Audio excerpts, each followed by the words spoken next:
if I lose more than just a race. So I'm not gonna quit. You've got to prove to everyone that you belong. You've raced it, like 1,000 times? Now you just gotta do it in real life. And here we go. It's the comic book bullies. Man, you come right out of a comic book. It's the comic book bullies. You will bow down before me! It's the comic book bullies. Now I am the master. It's the comic book bullies. It's the comic book bullies. Welcome back to the Comic Book Bullies, Nurse New Bulletin, host Leroy, aka What It Is, What It Was, and What It Will Be, with my co-hosts. Yeah, this is Eli, aka Pergolicious. Okay. And we're back with another episode. And I had to turn Goldman down for a second. Yeah, and we're just gonna jump into it. Like I said, we actually have here comes the AI. Here comes the artificial intelligence. Yeah. Oh yeah. Pay them money. Make them stop or something. I don't know. We're back with another episode. And this is technically going to be the Vidja game episode. This is going to be chock full of Vidja game and comics. Because we got a ass load of comics we got to talk about today. Like, for some reason, Marvel and DC just lost their minds. Just like, here, have all this shit. So we're going to talk about a bunch of comics. They couldn't have spaced it out. They decided to drop everything that I'm reading this week. Right. They got to meet their quota, I guess, for some reason. So so we're just gonna jump into it. So no dilly dallying. Well, a little dilly dally. Let's dilly dally a little bit. Let's do it. Because one thing we're not gonna talk about, Eli. I'm pretty sure you didn't, but I'm gonna just ask anyway because if I'm wrong, I'll eat a cheeseburger. Did you watch One Piece? No, sorry. I knew it. I knew you didn't watch it. That's cool. I didn't watch it either. I didn't give a fuck about it. Look, like I said, I know people are going to jump in and be like, what do y'all think about One Piece? What are you going to talk about One Piece? Now, I keep telling y'all, this is the comic book bullies, not the anime bullies, not the manga bullies. We don't do that shit. We over here. Yes, we have to reiterate. Right. We got to say that all the time. Yeah. We are old. Right. So whatever weird shit that's going on right now, we're not now. We will do anime if it's in the 90s and before. That's our cutoff point. So that's it. Dragon Ball Z, yes, that's the 90s because it debuted in the 90s in Japan. It counts. Anything new, like 2010s, all this new shit, even though I don't know when One Piece came out. It might have been fucking 80s. I don't know. The 70s. I don't know. I'm not watching the shit. I might eventually get around to doing it. Who knows? But we still call it Akira, not Akira or whatever these kids say these days. Right, because that's when we watched this shit, and when Funimation had it back then, that's what they called it, because they didn't know how to pronounce it either. Yeah. So they just went there. It was Canada, not Canada or whatever they are. Right. So that being said, we are going to make one anime reference because we do watch a little bit of anime. Now, we're going to bring Voltron? up... No, Megan Thee Stallion. Oh. Now, the reason I'm bringing up Megan Thee Stallion is because, do you notice something on this picture? Okay. Yeah, I do. Okay. I don't know if that's what you want me to notice, but yeah, I know. Probably not. Probably I don't know not what what you're I'm thinking. looking at. Okay. Nerd. Fucking nerd. I don't know what you nerds are looking at. See, you gotta look deeper into it. See, I did research on it. She posted this on an IG page. Yeah, because I was just browsing her Instagram page like that, and I saw that. I'm like, wait a minute, that looks familiar because the robe she's wearing is the same robe from the Atakashi, and I may be screwing it up, tribe from Naruto. So now you see the connection. I do know what Naruto is, yes. Yeah, now we see the connection. So, like, you calling me a nerd, Megan Thee Stallion is a nerd. She's the real nerd here. She's fucking referenced anime in her songs. I think she dressed up as Sailor Moon in one of the videos, like, I don't know, some weird shit, whatever it was at this point. But that's our anime reference of the day. We've done our due diligence. We've done that. Maybe we'll watch. See, we're hip. We're hip and cool, kids. Yeah. Groovy. Hello, fellow kids. Rad. All this shit. Yeah. All right. Now, that being said, we move on to the next part of the podcast. Okay. this is your favorite part of the podcast. Oh yeah. Where The box office numbers. Box office numbers. You know it was coming. Now here's the thing. I don't think you're gonna guess this one. I don't think you're gonna guess this. I couldn't even guess this one. And I was But just give it to joking me. about it being the box office numbers. I thought we were going to talk No. about Ahsoka, but We are. Yeah, that's your favorite part. I know, but yeah. So give it to me, Eli. What is the number one movie of the week? I guarantee you won't get it. yeah, because I don't even know what came out this week. All I know is like Indiana Jones is now on streaming. I almost watched it, but I did not. Disney Plus. It'll be on Disney Plus in a while. Yeah, I figured it'll be on Disney Plus sooner. Just or like later, we and bought everyone's Guardians of the saying Galaxy it the sucks. week before Disney Plus. So Yeah.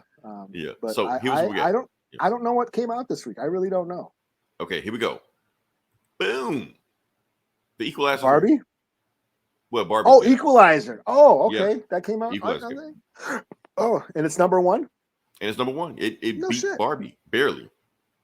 Now, Well, we got to talk about Barbie for a second because Barbie, I think this week became the highest grossing Warner Brothers movie ever.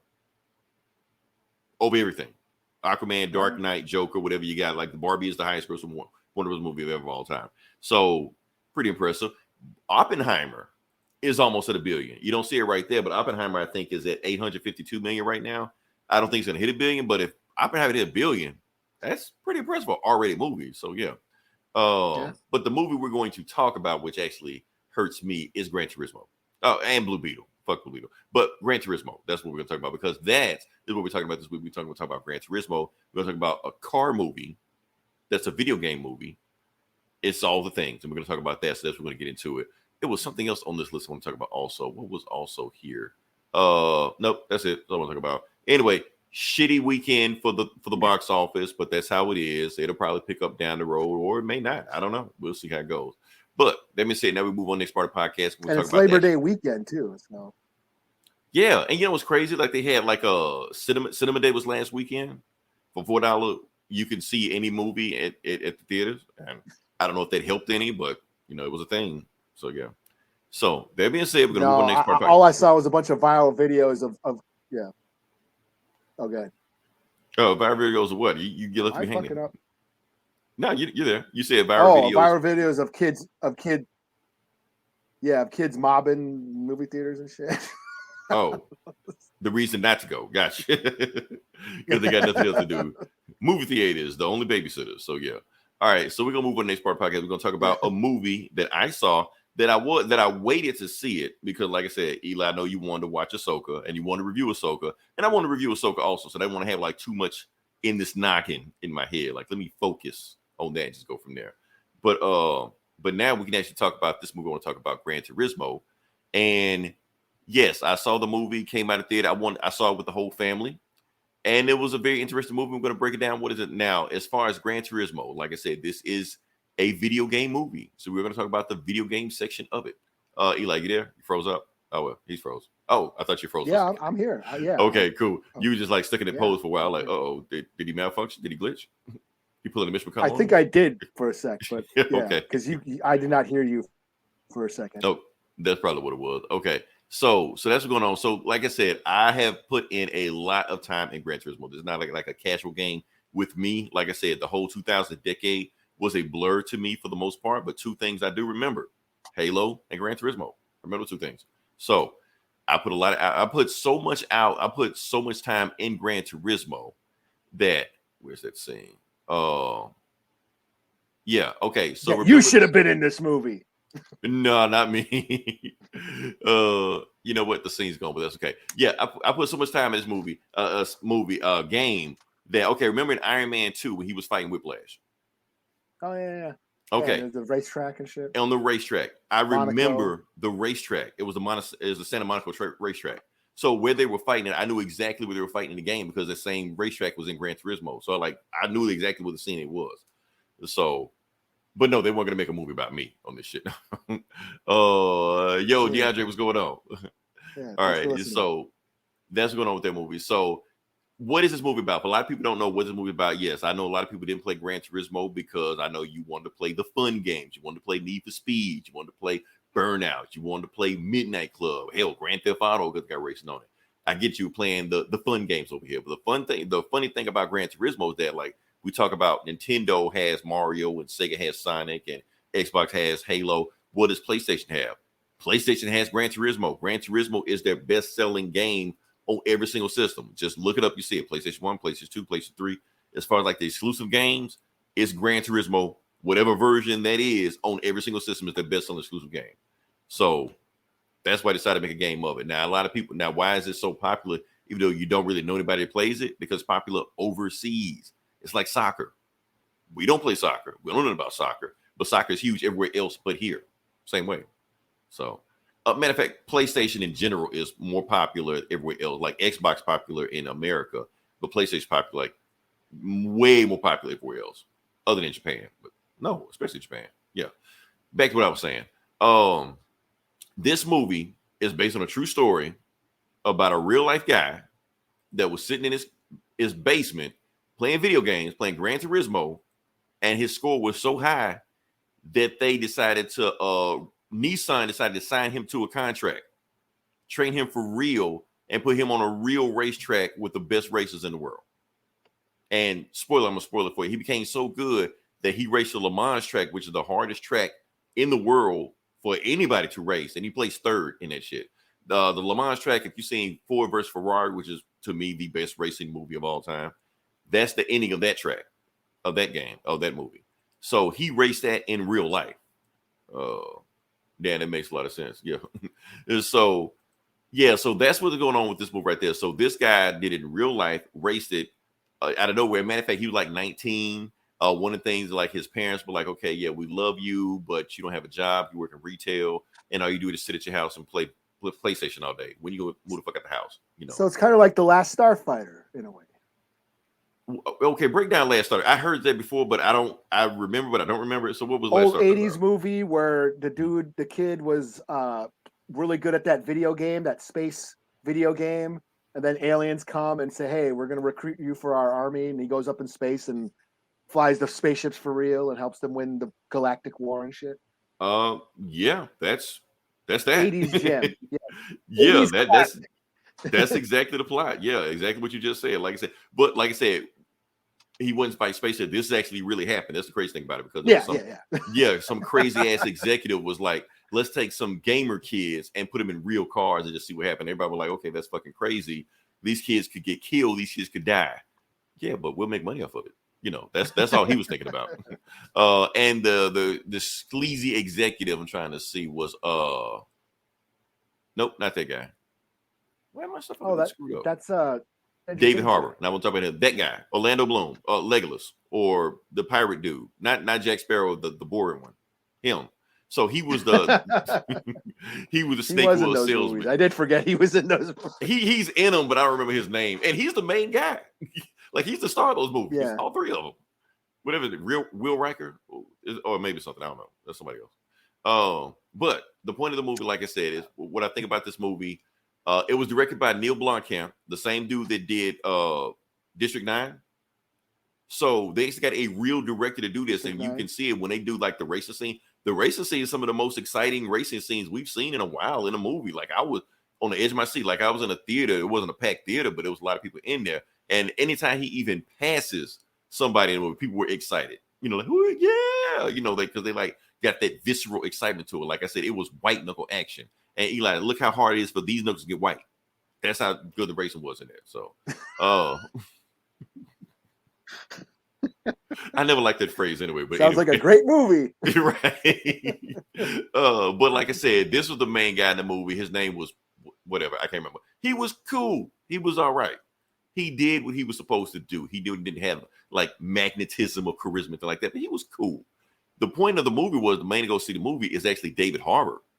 David Harbour not only stole the movie, he carried the movie. The whole reason to go see the movie is to watch him. He's the Mr. Miyagi, the Mickey, the Obi-Wan. He's that guy. That's mentor. The mentor. He's the mentor in the movie. You know, the washed up mentor. He had his time in the track, and now he sees a kid with potential. And now, you know, he's basically motivating the kid by don't end up like me, kid. You know, it's a whole bunch of cliches in this movie that I loved it because those cliches just work, you know. So yeah, he's training the whole time. What's that? The Will Smith Caddy movie? What the fuck? Basically like that, but yeah. So yeah, but like David Harbour just carries the movie because he's like rough. and tough on the kid, but the more they started to develop a relationship, they started to develop like this father-son relationship. So, you know, I was loving it, you know. Trying to think what else we got in here. Yeah, where's the guy? Not the guy. Oh, yeah, okay. Jamin Hanju, like I said, we had five brothers. Jamin Hanju is actually the father in the movie. And he was the one, you know, trying to kick his son out the house. Because like I said, he was a former soccer player. And, you know, he had fame, stuff like that. His younger brother, like his younger kid, was like a soccer phenom. But then he got the oldest kid just sitting at the house playing PlayStation all day and shit like that. So they got Get out of the house and do pretty something much, with yeah, your like life. right, do something with your life. You're not gonna be anything just playing video games and shit. You're gonna be a fucking loser, you know. Now I will say that I will spoil one thing because that was the most heartwarming scene in the movie. When at the end of it, when he was about to race Le Mans and his dad shows up at his race, and he's just like, I'm sorry, son, I didn't support you all this time. And he was like, no, Dad, you did support me. And then you look at his racing helmet, and it's got the logo of his dad's, you know, soccer team on it. Oh, okay. And then he was like, nice. you supported me the whole time, Dad. And then he like hugged it out and shit. And I was like, man, who chopping onions in here, man? Like that was an emotional scene right there. So shout out to both of them on that one. Also want to shout out to like the mom of the movie, like his mom. Okay, we had Jamin Hanju, but the mom, I was looking like, okay, she's cool, but like she kind of fine. Like, who was this? And so I started doing some research on the mom. And it turns out the mom research was Ginger Spice. I was like, what the fuck? Oh, really? Yes. I was like, okay, that was odd, but she did a damn good job. She was acting in the movie. So yeah, so everybody was acting up to top art. The racing scenes were great. And I do love it in the movie that like, because like I said, he came from the gaming world. So it's like at the end of the movie, like when he started getting in the zone and he like really got into it, like he could start to see like the racing lines on the track. Like he could see it, like almost like Neo in the Matrix. Yeah, like he's beginning to believe. Like it was an exciting moment, man. It was just like, you know, I was just loving this shit. What else in the movie? Of course, you know, because it's a sports movie. You gotta have the bad guy. I don't remember his name. I just know I hated this motherfucker. That's all I know. Because he was always doing just asshole sweep the leg Johnny shit. That's all he was doing the whole time, just racing dirty and shit. So like that. So like I said, bottom line, what I want to say about this movie. Like I said, it's a yes, it is a PlayStation commercial. It is a Gran Turismo commercial. It is a Nissan commercial. This is a 2.5 hour, 90-minute commercial, whatever it is. Yes, but it's also an awesome biopic. It's 2.5 hours. I can't honestly. I can't remember how long the movie was. What 2 hours, 2.5 hours, whatever it was. It flew by. The movie flew by. It like had fast pace to us like that. So had a lot of stuff going on with it. Like I said, it was a great biopic. What else I can say about this movie? Great acting in it. Neil Blomkamp, probably second best movie behind District 9. He's back. I don't know why he's stuck doing these IP movies. He needs to be that guy. He needs to be back in, because he directed the hell out of this movie. Matter of fact, his name probably should have been on the posters. His name was nowhere on the poster, so it should have been there. Let's see his Snyder cut. Oh, 4.5 hours of racing. Yeah. But overall, Eli, here's what I'm going to say. Shockingly, I know I say this every week, but this is the best video game movie of all time. I know I say that every week, but this better than Sonic. better than Sonic and Sonic 2. It's better than both of them. Better than Mario. I saw Mario, but yes, I love the Peaches song. But yes, overall, this is the best video game movie out. This is the one video game movie I would like recommend to anybody. Be like, watch this movie. And if you didn't know it was a biopic, you'd be like, okay, there's no way that shit happened. No way somebody be crazy enough to put that dude that sits on the couch and plays PlayStation all day behind, you know, a race car and be in the most dangerous sport, you know, in the world. Because racing is dangerous. The movie shows you how dangerous racing is. Matter of fact, this movie was like paint by paint, you know, underdog, Rocky Balboa numbers until it wasn't, because it took some real shit to happen to him. And everybody in the theater was shocked, like, oh, shit. I think everybody pulled out their phone and Google, like, did that shit happen? They're like, oh, shit, that happened. You know, so this movie does that, you know. Okay. Like I said, it's awesome movie. When at the end of the year, this will probably be on my top 10. It'll be on my top 10 somewhere. I don't know where. It'll be maybe low, but it's there, you know. So all I can say to the movie overall, I'm gonna give it a 4 out of 5. I want to give it a 4.5 out of 5, but I can't give it a 4.5 out of 5 because the story was a little bit too formulaic. It was a little bit too Karate Kid, Rocky Balboa, No Retreat, No Surrender. Those movies, you've seen them. 8 Mile, you've seen them. the underdog that gets his one shot. Well, you know. well, it sounds like they took the video game, movie and put it into that sports movie motif. Right. But it's just enough video game stuff in here to make it a video game, because when they start racing, you can hear like the PlayStation sound when you start racing in Gran Turismo. Like I said, when the racing lines, that's like straight out of Gran Turismo. When he like what place he's in, like if he's in 5th place or 4th place, like the logo on top of his head will show up just like on the video game, So it's video gamey. But like I said, it's enough video game in it to know. And Reload this movie starts flashing on the screen and all this stuff, yeah. And this movie sucks the hell out of Gran Turismo's dick. I know it. Press the X movie is, for special move. Wait, it didn't go that far. It didn't go that far, but yeah. But because the movie starts off with just like, and yes, this is Gran Turismo, the best racing game of all time. I'm like, okay, you think high of yourself. Just like Forza don't exist, but okay, but yeah. But they really, really, I think the guy that created Gran Turismo even shows up in the movie somewhere. I think, like they do those cameos like Stan Lee. I think he does that in like one scene. So, yeah. So, overall, yeah. I don't, how the hell this movie is at number, 4? No. Y'all motherfuckers went and saw The Flash and complained about this shit, but y'all not seeing this. This is the movie I need to go see. Like, this is the movie I recommend y'all need to everybody go see right now. If this movie was in IMAX or in 4D, I didn't get a chance to see it, and then I went to Vicksburg and saw it. But if it was in IMAX or 4D, like this week, I would have saw it again. So, I don't know. But that's all I got.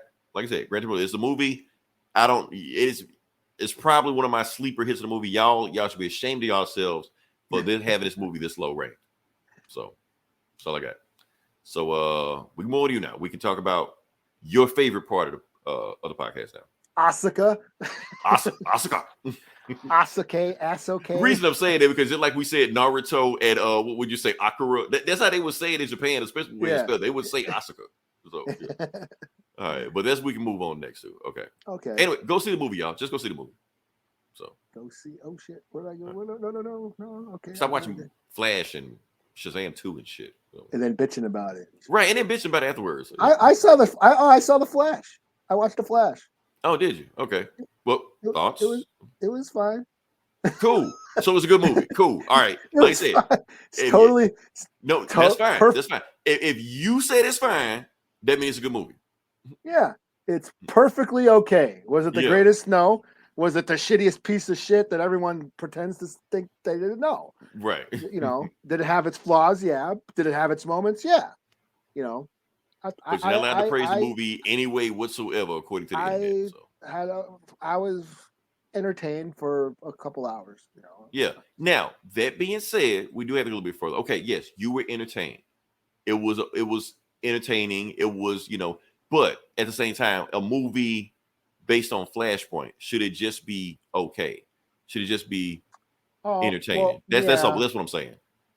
Yeah, and I think that's the problem. Yeah, I think that's the thing where like, and I've said this before. I think we've reached a point where comic book fans want everything in every movie. That's why can't we get everything in every movie?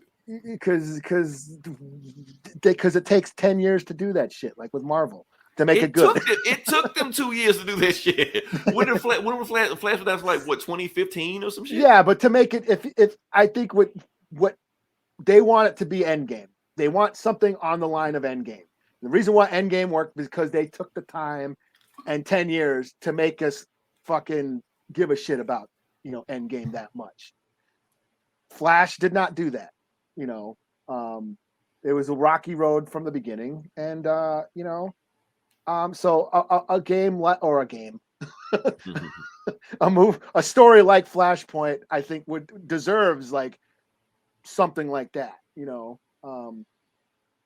something a bit more in depth, but I think that's we're always concerned every Marvel show we watch. Ooh, who's going to be in it? Or we're basically watch shit because we want to see who's going to be in the next shit, Right. And that's what I think. Back to this Ahsoka shit.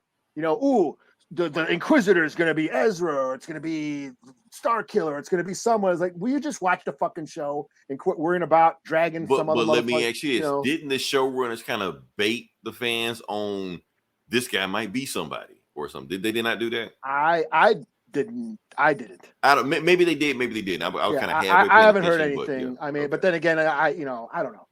But no, I mean, there were some moments in Flash where, like, wow, that would have been so, like the shit with Wonder Woman, and she had the fucking lasso too. That was probably my favorite part of the whole movie, where I laughed the most. Like, wow, there's glimpses of what could have been, you know, Yeah. you know. And I thought, where I generally that's cool. I would like to see more of that. I would like to see more of this Justice League, you know. But oh well. But other than that, I thought it was fine. You know, it was totally like, let's cram as much shit as we can into this movie, because that's what comic book fans want. Right. We want to Batman cram all at the this beginning, shit. Batman at the end. Yeah. Let's cram every Batman, cram every Superman, cram every Flash, cram everything into this Adam fucking movie. West. Yeah. Yeah, because that's what comic fans like, right? Right.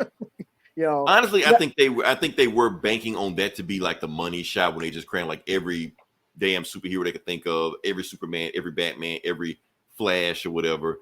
And but I think honestly, everybody complained about the CGI. I don't think the CGI was just like ass or just terrible until it got to that damn Chrono Speed Force bubble shit. Up to that point, I thought the special effects were, you know, adequate. You know, fine. Yeah. But when it got there, that's when it got bad. It was just like, no, you can't defend it. Like if they would have, and plus you didn't need that scene because there was nothing about the multiverses collapsing in on itself. They just kind of just threw that shit at the end of it, you know, just for no reason whatsoever. It just came out of nowhere. That almost felt like a rewrite. It was like they could have just removed that shit because people are finding reasons. Yeah, you've seen better effects in cutscenes, like a video game cutscene, but like Gran Turismo. Yeah. I mean, but for the most part, I thought it was okay. Like, I wasn't particularly like, oh my god, it was loud, but I didn't think it totally sucked either. But yes, I did like, oh yeah, if you're getting tired of superhero movies and you watch this shit, you're like, fuck this. Yeah. You know. So yeah. The multiverse gave everything. So yeah. Yeah. So yeah, I thought it was fine. Cool. Eli thought it was fine. That means greatest movie of all time. Yeah, there you go. Okay, now to Ashoka. Ahsoka episode 3. Not a lot happened. It was just, but a lot of information was dropped. Yeah, a lot of action. It was an action. Yeah, basically all it was a space battle. Yeah, a war in the stars. Star Wars. That's what it is. But yeah, all this did was just move the story forward. You know, it set up plot points for the future of this series. So we have learned that the bad, what's her name, Morgan something, is trying to find Thrawn, who is in another galaxy, and Ahsoka and Sabine and Hera have proof of this, but they can't get backing from the Rebel Alliance because they don't think Thrawn is a threat anymore. And so Ahsoka and Sabine, being the rebels that they are, go check out, you know, the coordinates to where they you know, where they think it is, and where they find Purgles. Again, that's a deep cut from Rebels. Purgles are those space whales that can travel at light speed. They were referenced in an episode of The Mandalorian where Baby Yoda, they're going through hyperspace, and Baby Yoda looks out the window and he can see them.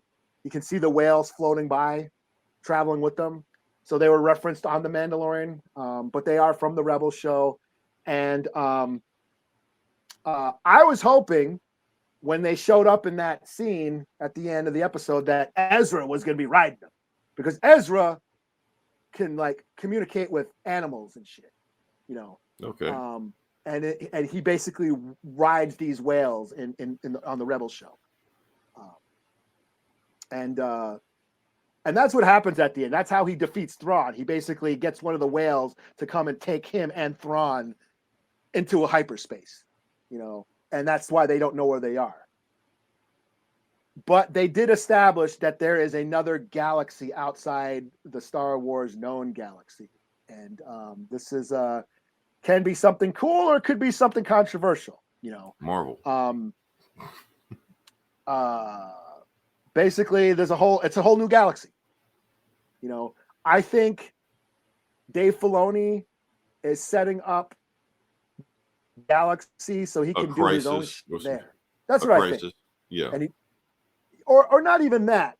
Not even that. I think he can divert, because we know how the Skywalker saga ends. We know what happens with Rey and all those characters, when Skywalker and Han and Leia and Chewie. We know about all that. I think this is a way for Filoni to go off and tell his own stories in his own direction, in his own galaxy, without doing time travel or doing some splitting universes or any of that shit. I think this is just a way to get him out. And in the books, Star Wars canon, they do travel outside the galaxy, and they run into Yuzin Vong, who's like this fucked up space pirate zombie, and comes to the Star Wars galaxy and starts fucking pillaging this shit. It's like way off in the future. Like Luke and Leia are like old and like, what I mean? But yeah, looks like they are borrowing from Star Wars lore, like canon that's no longer official.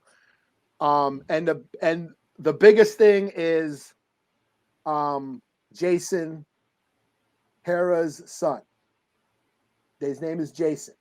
Now Jason Solo and Jaina Solo, they were twins, Han and Leia's twins in the books, in Star Wars, the novels back in the 90s.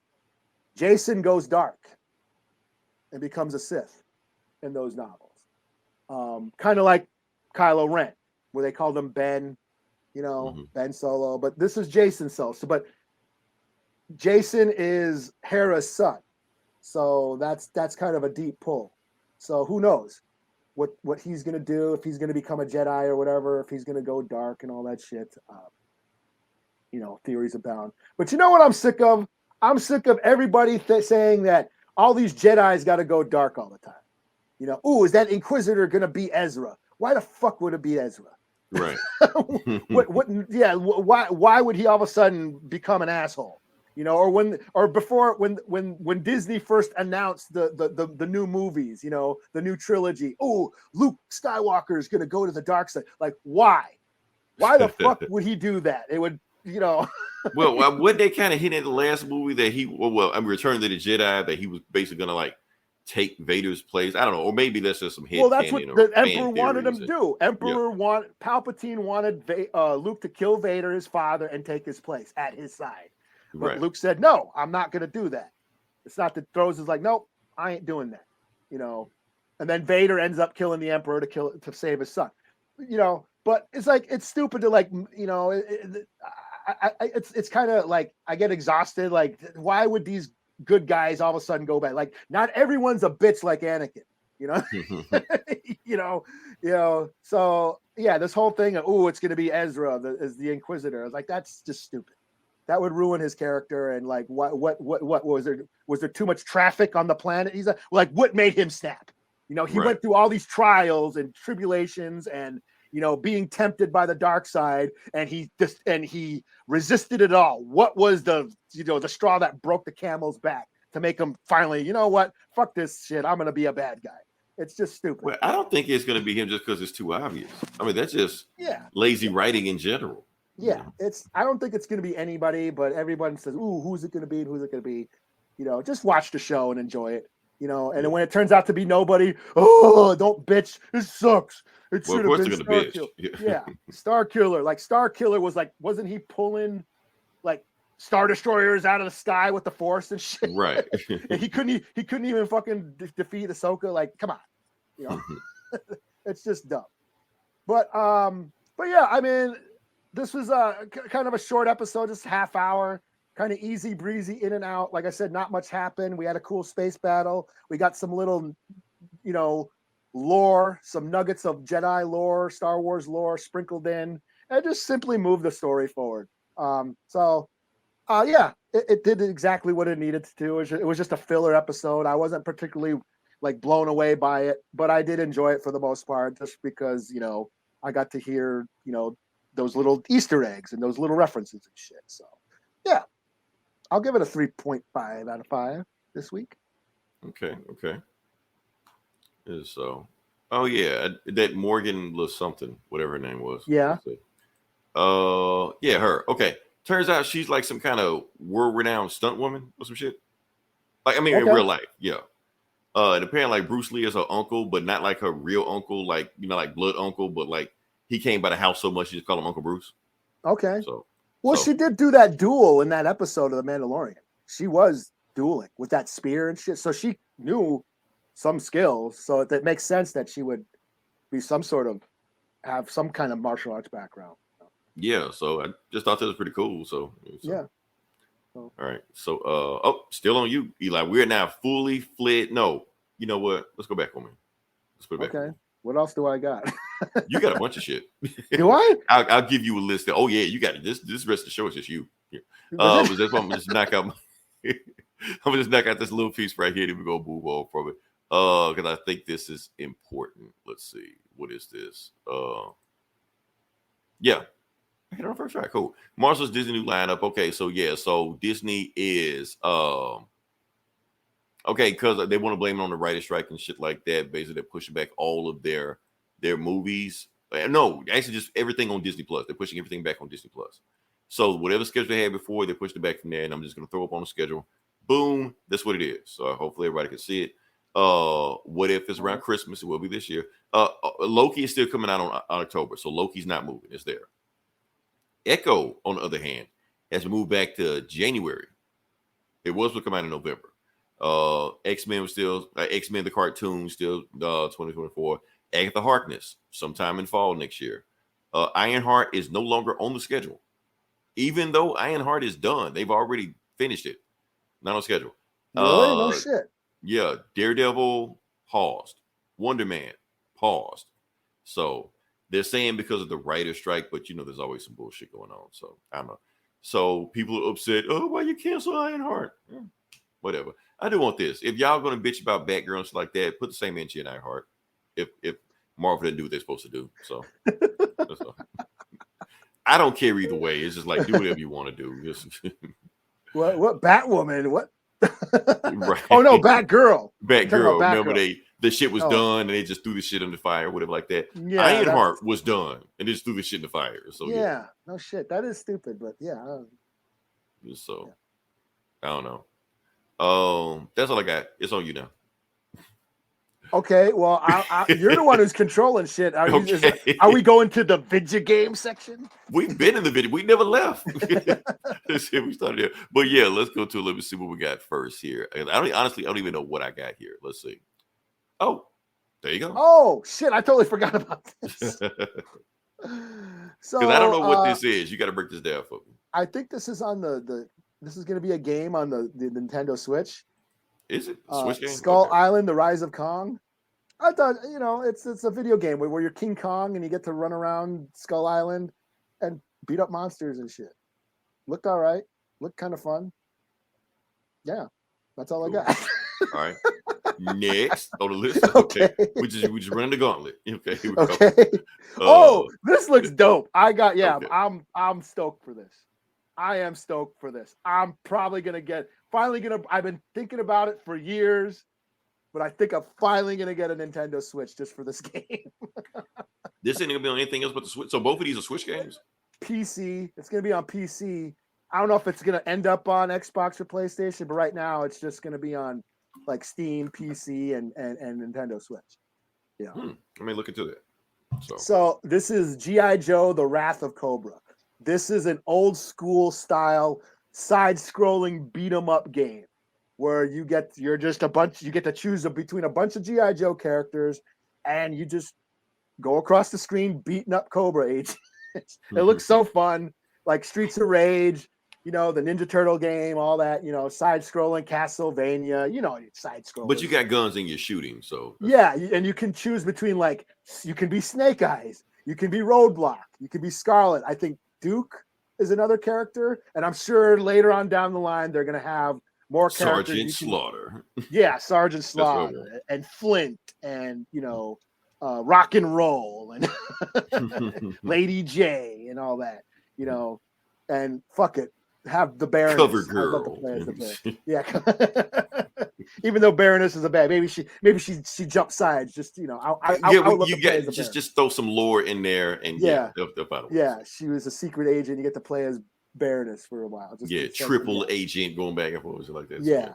All right. I saw some. I mean, do you have any of the screen grabs or whatever? I did. I thought you were gonna get it. You gave it to me. Yeah. What are they under brand? Hopefully. Okay. I didn't load up anything, so. Oh no, I didn't load it up either. Oh well. Oh well. They're cool though. Yeah, I should have did it. I didn't, but yeah. Yeah. Yeah. It looks fun. Looks like a lot of fun, and yeah, I'm stoked. Because I've been into lately. Those are the games I've been into. I've been playing Double Dragon and Battletoads and shit like that on Xbox Live and shit. Segue into the next part we're gonna talk about, because you got to break this down for me, because you talked about Teenage Mutant Ninja Turtles, so now we can show some Eli gameplay. Oh yeah, so I downloaded the new the DLC pack on Shredder's Revenge, the Teenage Mutant Ninja Turtle game.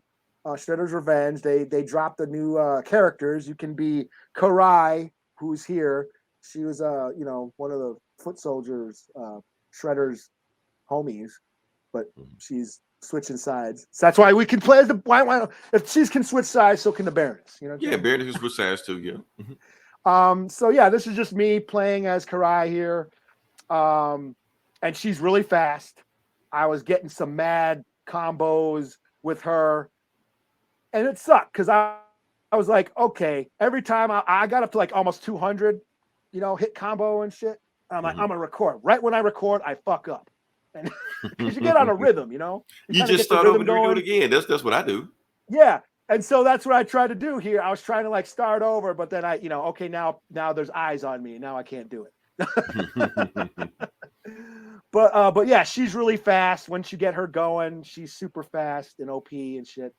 And also you can also play the other new character is Usagi Yojimbo, the samurai rabbit. I got you. Let me see, because I couldn't load them both one time. Let me see. Yeah. Where's Usagi? There we go. And I actually beat the game with him. Oh, yeah. There we go. Okay. Yeah. So this is the final boss. This is the Super Shredder. This is the final boss so I beat the game with Usagi Yojimbo. And he's fun. He's pretty well-rounded character, speed and his jumping, my favorite character is Michelangelo. Super Shredder. Okay, And because he's got that long jump. He can like almost jump across the screen. So I like murk motherfuckers with him. But his jump wasn't that great. Like Usagi's jump wasn't as like far. And yeah. So but I did beat the game with Usagi. This is the final boss level. As you can see, I'm totally off timing. So you can't get like AI people to run with you? Yeah. Well, no, I don't know. Like you can play it. You can have like people joining with you. Yeah. Like, but I just did it with, Fat T, who's the only one I've ever played with. Okay. I didn't know if you had like the AI, like if you don't play with anybody, you get like AI people to like the Ninja Turtles just jump in with you and have the computer control. Yeah, I don't know. I've never tried it though. Mm-hmm. But yeah. So yeah, this is one. I had a lot of fun playing this game. I still play it, and yeah, it's just a fun old school style side scrolling beat 'em up, kind of like my favorite games back in the day on my Sega Genesis. That's what I got it, beat 'em up games. Cool. So yeah, it was fun. If you played that Ninja Turtle game and had fun, you'll probably enjoy this shit. And there's also, I guess there's new levels on survival mode. I have not seen them because I haven't gotten very far on survival mode. So, if they're new, I couldn't tell. Yeah, there's a survival mode where you basically see how far you can get without getting your ass kicked. Yeah, but yeah, this is the final level of the final boss. You beat Super Shredder, and yeah, I don't know how it might take a little while, so you don't have to load the whole unless you want to see it. But this isn't my best game here. I keep getting fucked up. And dodging his green fires, I just couldn't get the rhythm down. Yeah, I mean, you're still alive, so yeah. All right. I think I did die at some point on this, but I had like 5 guys that I had a bunch of lives. Right. I did. So, so like Eli did video game news reviews this week.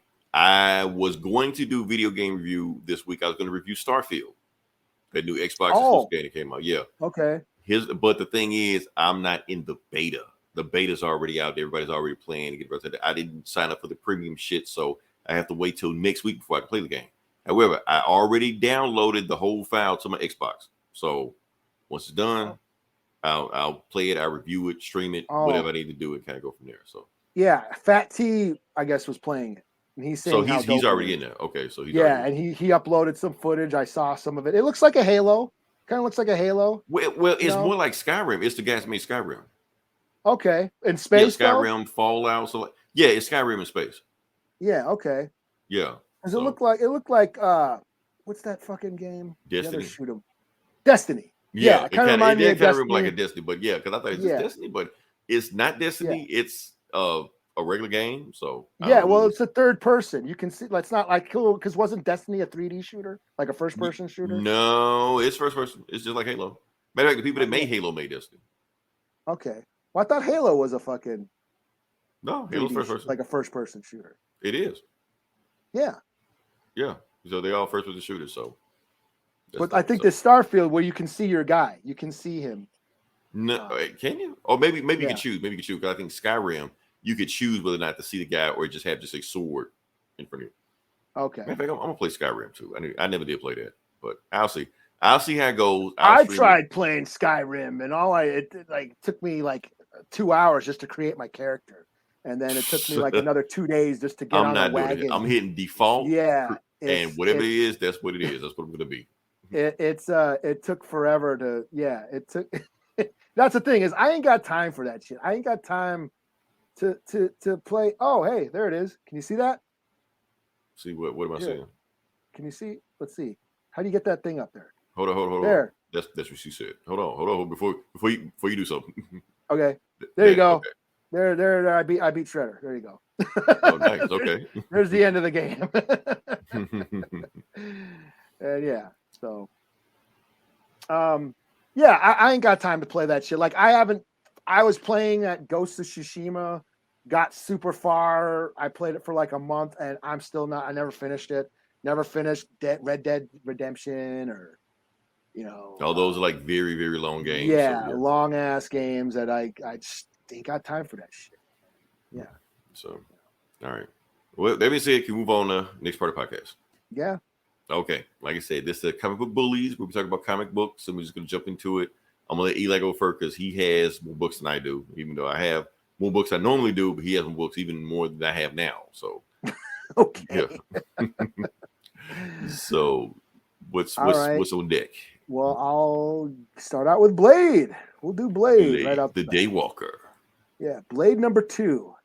Okay. And this was the first issue was awesome, and this continues to be awesome. So what's going on is Blade is trying to kill a demon that's out to take over the world, but he killed the only person who could kill the demon, and in doing so, he upset the clan that guy was from, and now he's got a sister tagging along. Right, with the him. sister that the brother of the person he killed, but yeah. Yeah. So in this issue, he goes and looks for his ex.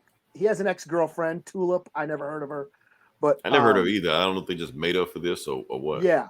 Anyways, it's one of his exes. It turns out she is a collector, or she can find items of rare antiquity. And she's like clairvoyant. I guess you can see. I guess, yeah. And so he's like, hey, there's this demon. It can only be killed with this certain sword. Do you have anything that can kill a demon? And of course, he ends up banging her and shit. And it turns out that she owes money to the Yakuza or something. So while they're banging, a helicopter comes and starts shooting up their hotel room or wherever they're at. And Blade in his drawers. And this is awesome. This panel again, the artwork is awesome in this book, and the use of panels is him just jumping through the helicopter again in his drawers and taking out all the soldiers in the helicopter before jumping back out the helicopter again in his drawers. So they end up kidnapped. They end up fucking Blade up. They shoot him all full of bullets, and he falls to the ground and shit. And they kidnap his ex, and it turns out the mob boss is like some demon dude too. You know. Okay. And so a demon controls the Yakuza. Something, yeah, or something like Notice that. we said Yakuza, not Yakuza. Yeah, and he goes out. He's got a long tongue long demon tongue and shit. Pretty cool shit. And so Blade goes back to the sister of that demon slayer from the demon slaying clan and say, hey, we got to go rescue my ex because she could maybe help us slay this demon. And to be continued. That's about But this was great. This is just, action packed, Blade being a badass, more demon slaying, it was cool. I dug it. It's another 4 out of 5. This book is dope. This is a dope ass book. Might be my book. Is it my book of the week again? It might be my book. It was both our book of the week last time. I think there's another one might have beat this one. This is up there though. Cool. So yeah, 4 out of 5. All right, here we go with some Jonathan Hickman. Shit. Yeah. Yeah, like I said, this is dense, thought-provoking. Like I said, this is the Ultimate Universe, where it's issue 3 or 4. I don't know how the next issue is going to be the last issue with everything that happened in this issue, but it's like you still got a whole bunch of story to tell, but we're going to see how it goes from there. So basically what happened with this book, Howard Stark is the Iron Man of this Ultimate Universe that the maker has made. He made this universe. So they got attacked. Obadiah Stane got killed. And now we got to figure out what's going on. And all the leaders of the world are here. And they are, they're kind of like the Illuminati of this world. They're basically trying to figure out who's trying to kill them. So that's the setup. Let's get to the book, see what's going on. So, all right. So the book is they're at Obadiah Stane's funeral. Howard is there with Tony. Tony's like super young in this book. And basically Tony's want to ask him, okay, so what happened in Latveria with Obadiah Stane happened? And that's when we get this big flashback 2 days earlier in Latveria. Skip. There we go. Right. So we go to Latveria and we see Howard Stark is in Latveria looking out the window. And all the leaders of this world are there. You got, the Rasputins, you got Hulk, you got Sunfire, you got Emilio DaCosta. Emilio DaCosta, I think that's what his name is. I never heard this guy before, but if I was to take a wild guess, I would assume he's Sunspot's dad. I would assume. So yeah. And they're basically just having a conversation, the whole place having a meeting on who tried to kill them and where's the maker? What is the maker supposed to be doing? Oh, and also Howard Stark is like, okay, I see y'all are trying to figure out what's going on, but why are the Rasputins here? Aren't the Russians like our enemies? And everybody just looks at them like, oh, what? No, the Russians aren't our enemy. Okay, so regardless of what you think, the regular world thinks that, that they paint them up to be the bad guys. Nobody in here are enemies. Everybody here right now is friends. You're like, so, but what about all the terrorist attacks and everything the Russians have been doing lately? What about that? You're like, oh, that. And that's when Hulk breaks it down to him. Okay, so yeah, the Russians are the bad guys just now because we all agreed on it that the world needs one nation to be a bad guy so everybody can blame on it. So if one nation is a bad guy, all the other nations will come together and have peaceful talks because they have a common enemy to point at. And throughout the generations, we'll just switch who'll be the bad guy. Right now, the rest of the bad guy. Next generation, the Asians will be the bad guy. We don't know. We'll just circle around to it. And then they even ask Howard Stark, guess who we plan to have be the next bad guy? He's like, oh, I don't even want to know. But that's the whole plan. They do that on purpose for peace, because having a common enemy causes peace. And all this was by design from the maker. Because that's how he sounds hella Ozymandias.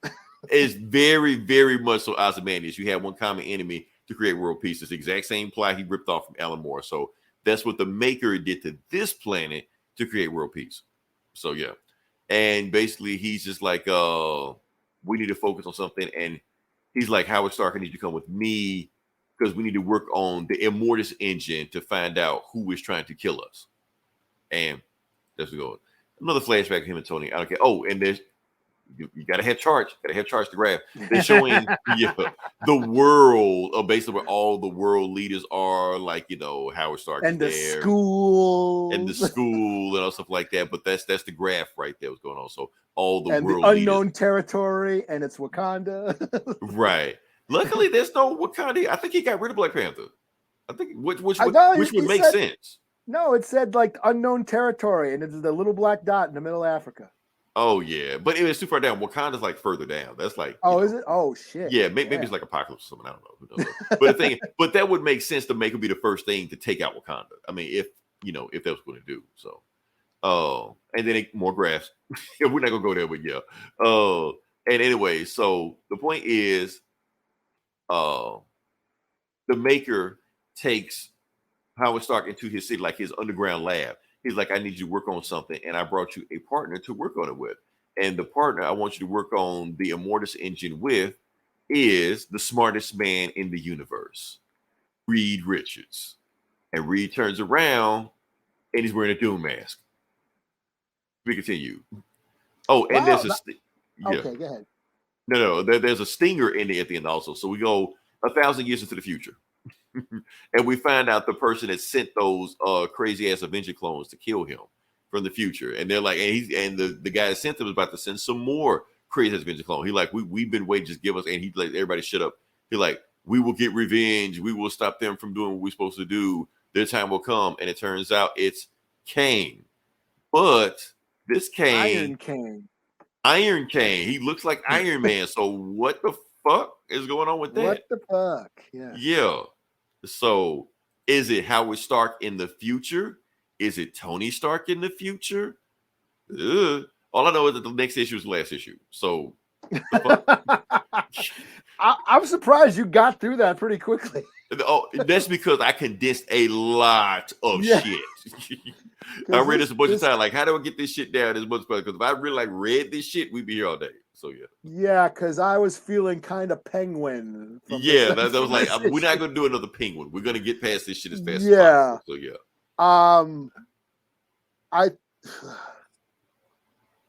I think this series is losing steam for me, and maybe that's because it never it's so short. Steam. It never did. It was like we was that first issue where he cloned the fucking himself, and the soldiers went in to rob the shit. That was dope. That was dope. Okay, I give you that. Okay, that first issue was fire. But and now he sneaks into the Baxter building. Like all that first issue was dope. Yeah. And then we thought, oh, this book's gonna be about Miles. And now it's like, no, we haven't seen the book's Miles. almost over. Miles didn't even exist. It's like, what the fuck? No. Yeah, he goes and he fucked up. Yeah, he was basically, we thought, oh, what the fuck what's he doing with that radioactive spider? And all he's doing is just making another world. He's just making this other world. Yeah, he didn't even do anything with the spider. I thought he was gonna have like a bunch of Spider-Man or some shit. Nothing. Yeah, just nothing. And I think that's it occurred to me reading this one. I'm like, wow, there's so much cool ideas in this, but there's nothing happening. Like nothing. And so happens. for that, I felt got a little pretentious to me. Wait. So you read this? I did read this. Oh, okay, all right. Yeah. And I was like, okay, I'm starting to not feel this now. Honestly, I didn't either. I was honestly not wanting to even read this, but I was like, maybe it'll pick up. You know, that's what I was thinking, Yeah. but it didn't. Like, ooh, it's Doom Reed. You know, like, okay, it's an Even that evil wasn't Reed. interesting. It was just like, Yeah, okay, Reed's because an like, Iron well, Man. isn't that what the Maker is? Right?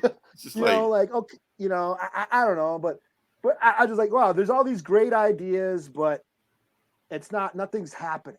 It's just a bunch of talking. Yes, there's some social commentary where, you know, they're the 1%. All, you know, right. they're the and 1%. They're controlling everything. And they control everything. And like, yeah, now there's a threat that's coming towards us. And yeah, they're making the lower classes don't give a shit about us, you know. Right. They would love to see us fall. They hate us, blah blah blah blah. Mhm. And all, you know, that's all great for social commentary, but nothing like again, entertain.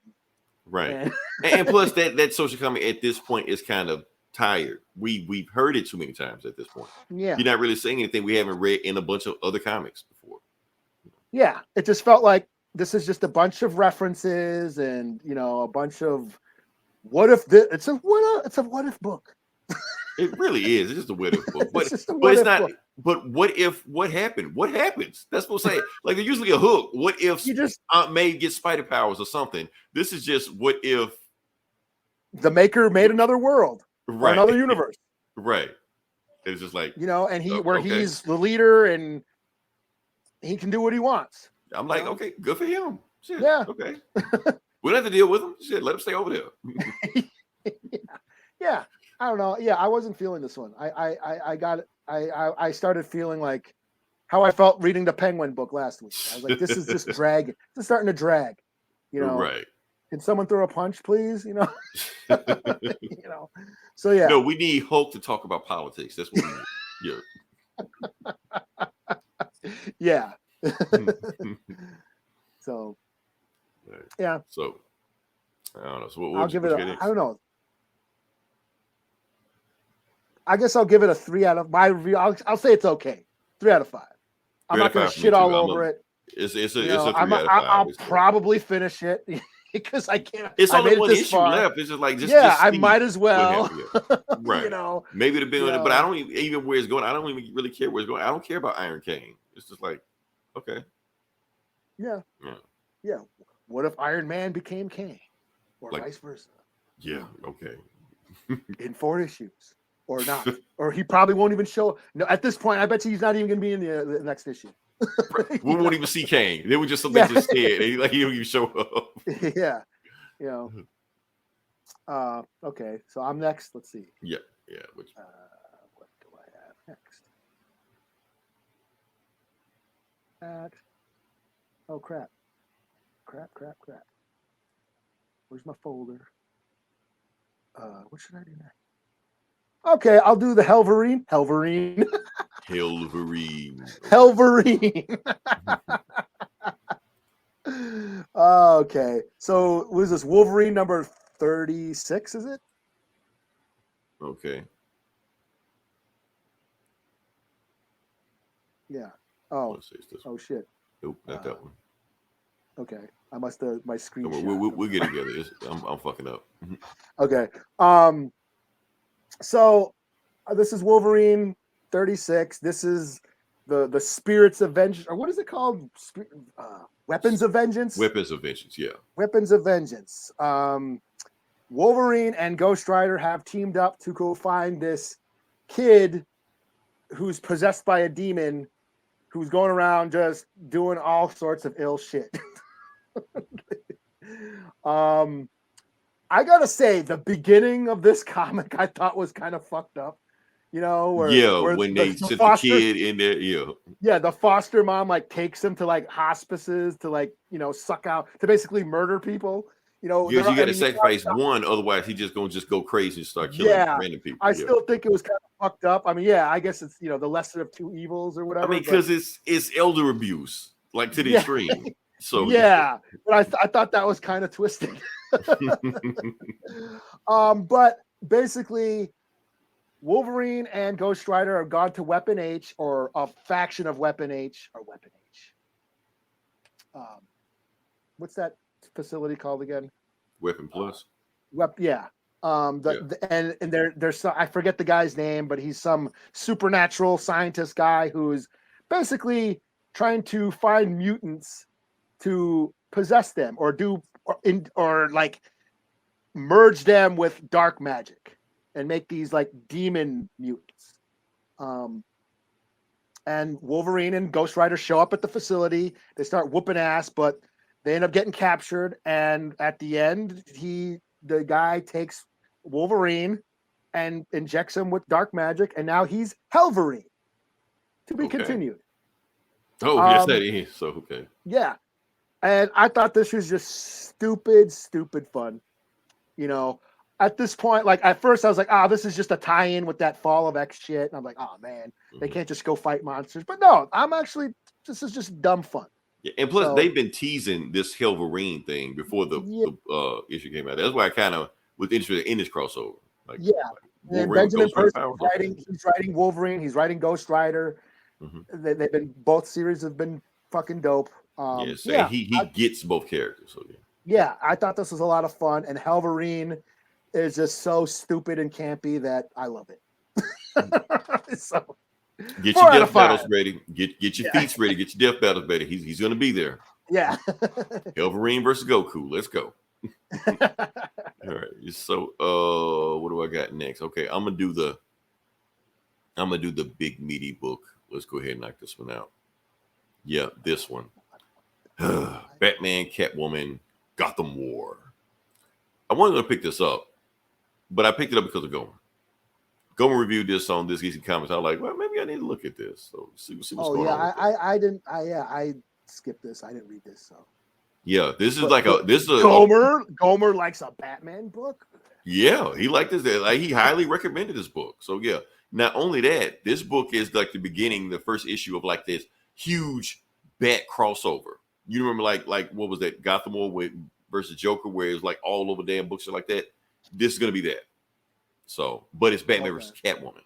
So yeah. So no setup. It just is what it is. This is after the Nightmare Fuel book or whatever. They like this. That's done. This. They don't even give a shit about the book anymore. That book came out too. The ending of that. Nightmare Terrors or whatever. But who cares? Anyway, the Bat Gotham War battle lines have been drawn. Okay. Who wrote this? Teeny Howard and Chip Zdarsky. They both wrote. Okay. Because I think Teeny Howard is doing Catwoman. I think he's doing Batman. So yeah. Okay. Anyway, now back to Night Terrors. Because they gotta throw that shit in there. So basically what happened is Batman just catching everybody up on what he was doing, failed safe, and he'd been in the dimension, and he fought Night Terrors, stuff like that. And Dead Man took over his body and possessed him and shit like that. And Batman has just been exhausted. He can't go no more. So he just passed out. And while he's been passed out, he's been having a nightmare about Batman Zur-En-Arrh.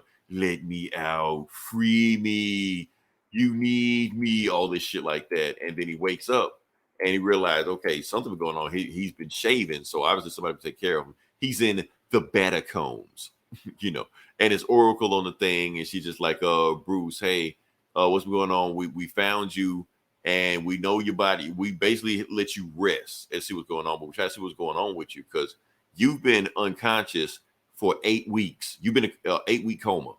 We're like, oh shit, yeah, you've been going that long. That's how much you would sleep. But we looked at your body. The only thing is you were just fatigued. But we did notice something else that was going on. For those who haven't been reading Batman lately, Chip Zdarsky's run, Batman got his hand cut off. So yeah, I did not know that. Yeah, he's got a robot hand.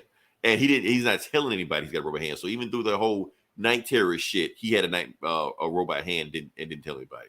So he was like, don't worry about it. It's fine. So he wakes up, nothing feels right. There's only one thing that feels right. The Batman. So he Batmans it up and just goes, I need to beat the shit out of somebody. Let me find somebody.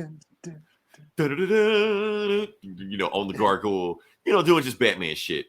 And he sees a window open in a room. So you know what that means. It's bad guys. So he's like, let me just go fuck these guys up. So they're doing the heist shit. And they're like, you might look behind you. And Batman sees him. And he knows he can beat these guys up so much he knows the name. Marcus Tolliver and Stan Bibington. I think these guys work for the Riddler or Two-Face. But the thing is, with the bad guys in Gotham, they all work for everybody. Like these guys, 1 week they work for Penguin, 1 week they work for Joker, 1 week they work for Mr. Freeze. It's just a rotating group of guys that just get the shit kicked out of them all the time. So Batman's just like, okay, y'all don't run. I don't want to beat y'all ass that bad. See, y'all running now, I got to really whoop your ass.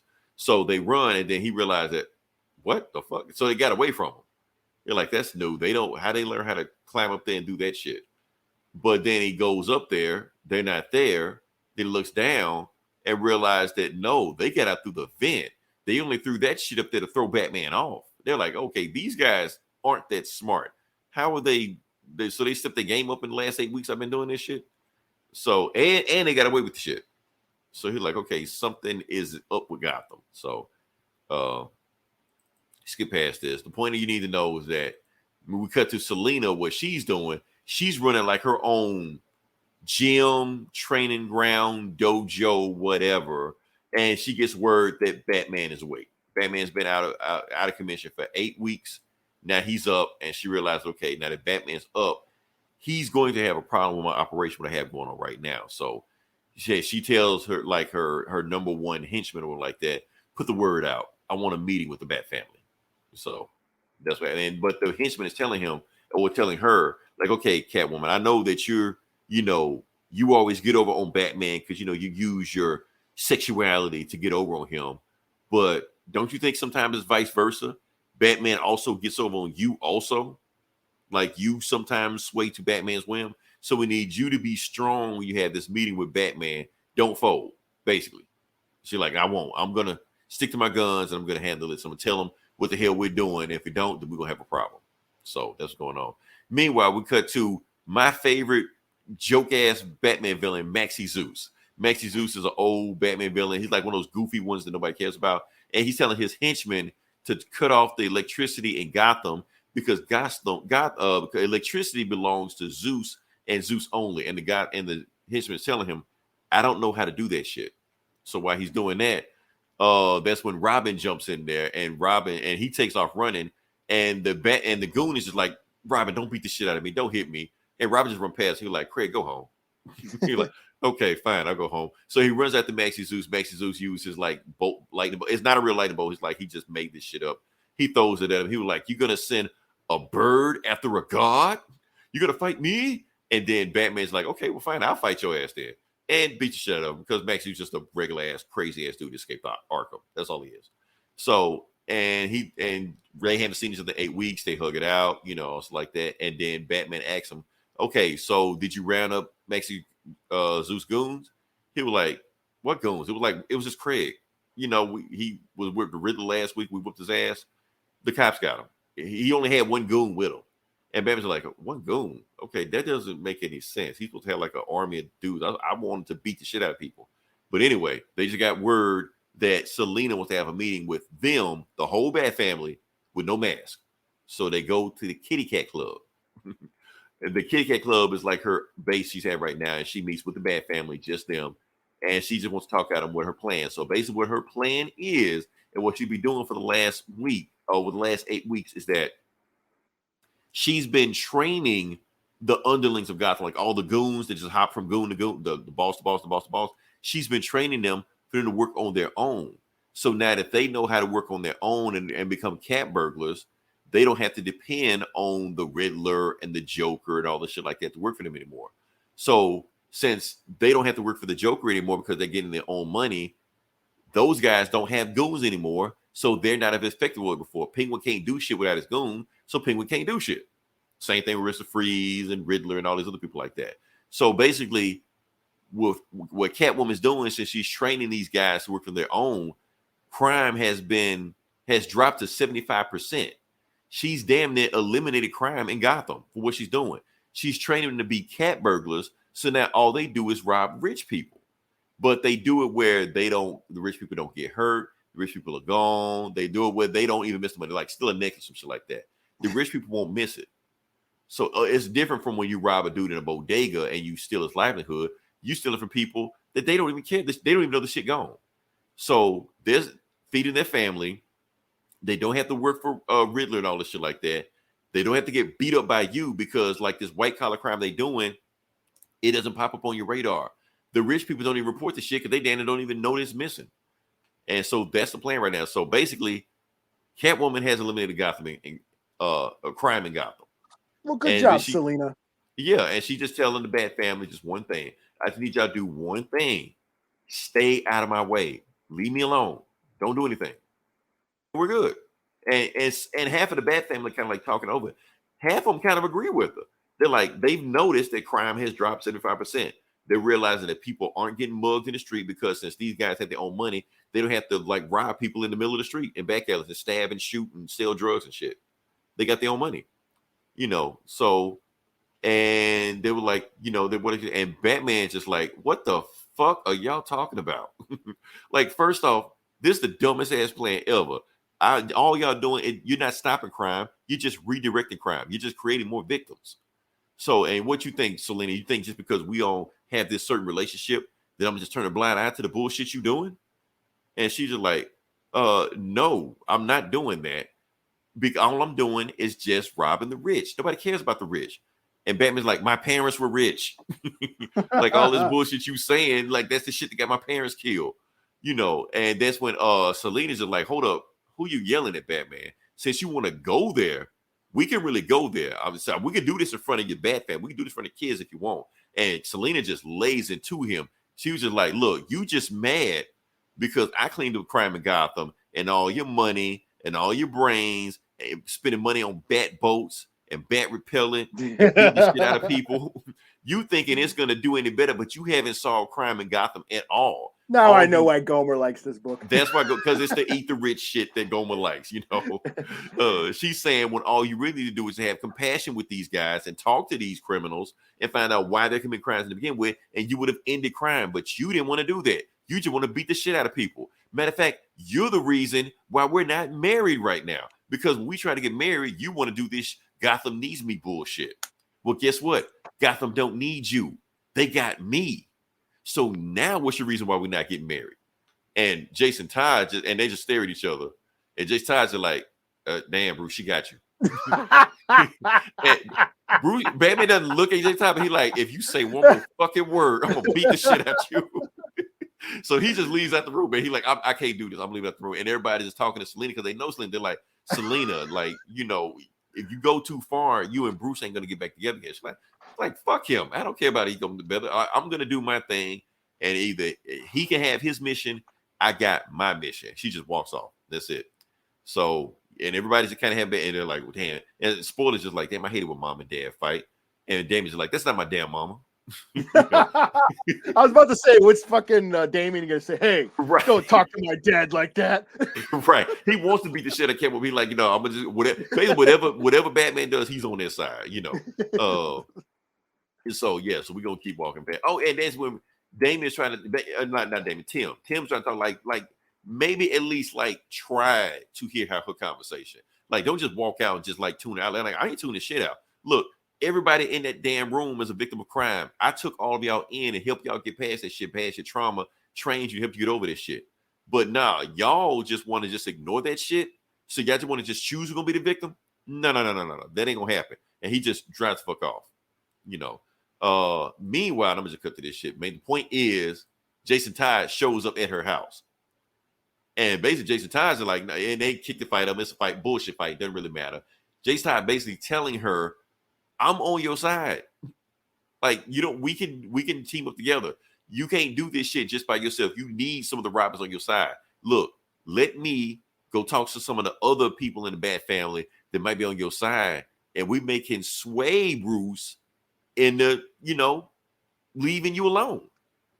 It was like, okay, well, look, first off, if you are going to do this, don't deal with me, deal with my underlings. Because I can't be seen dealing with you because you part of the Bat family, So Red Hood is on her side.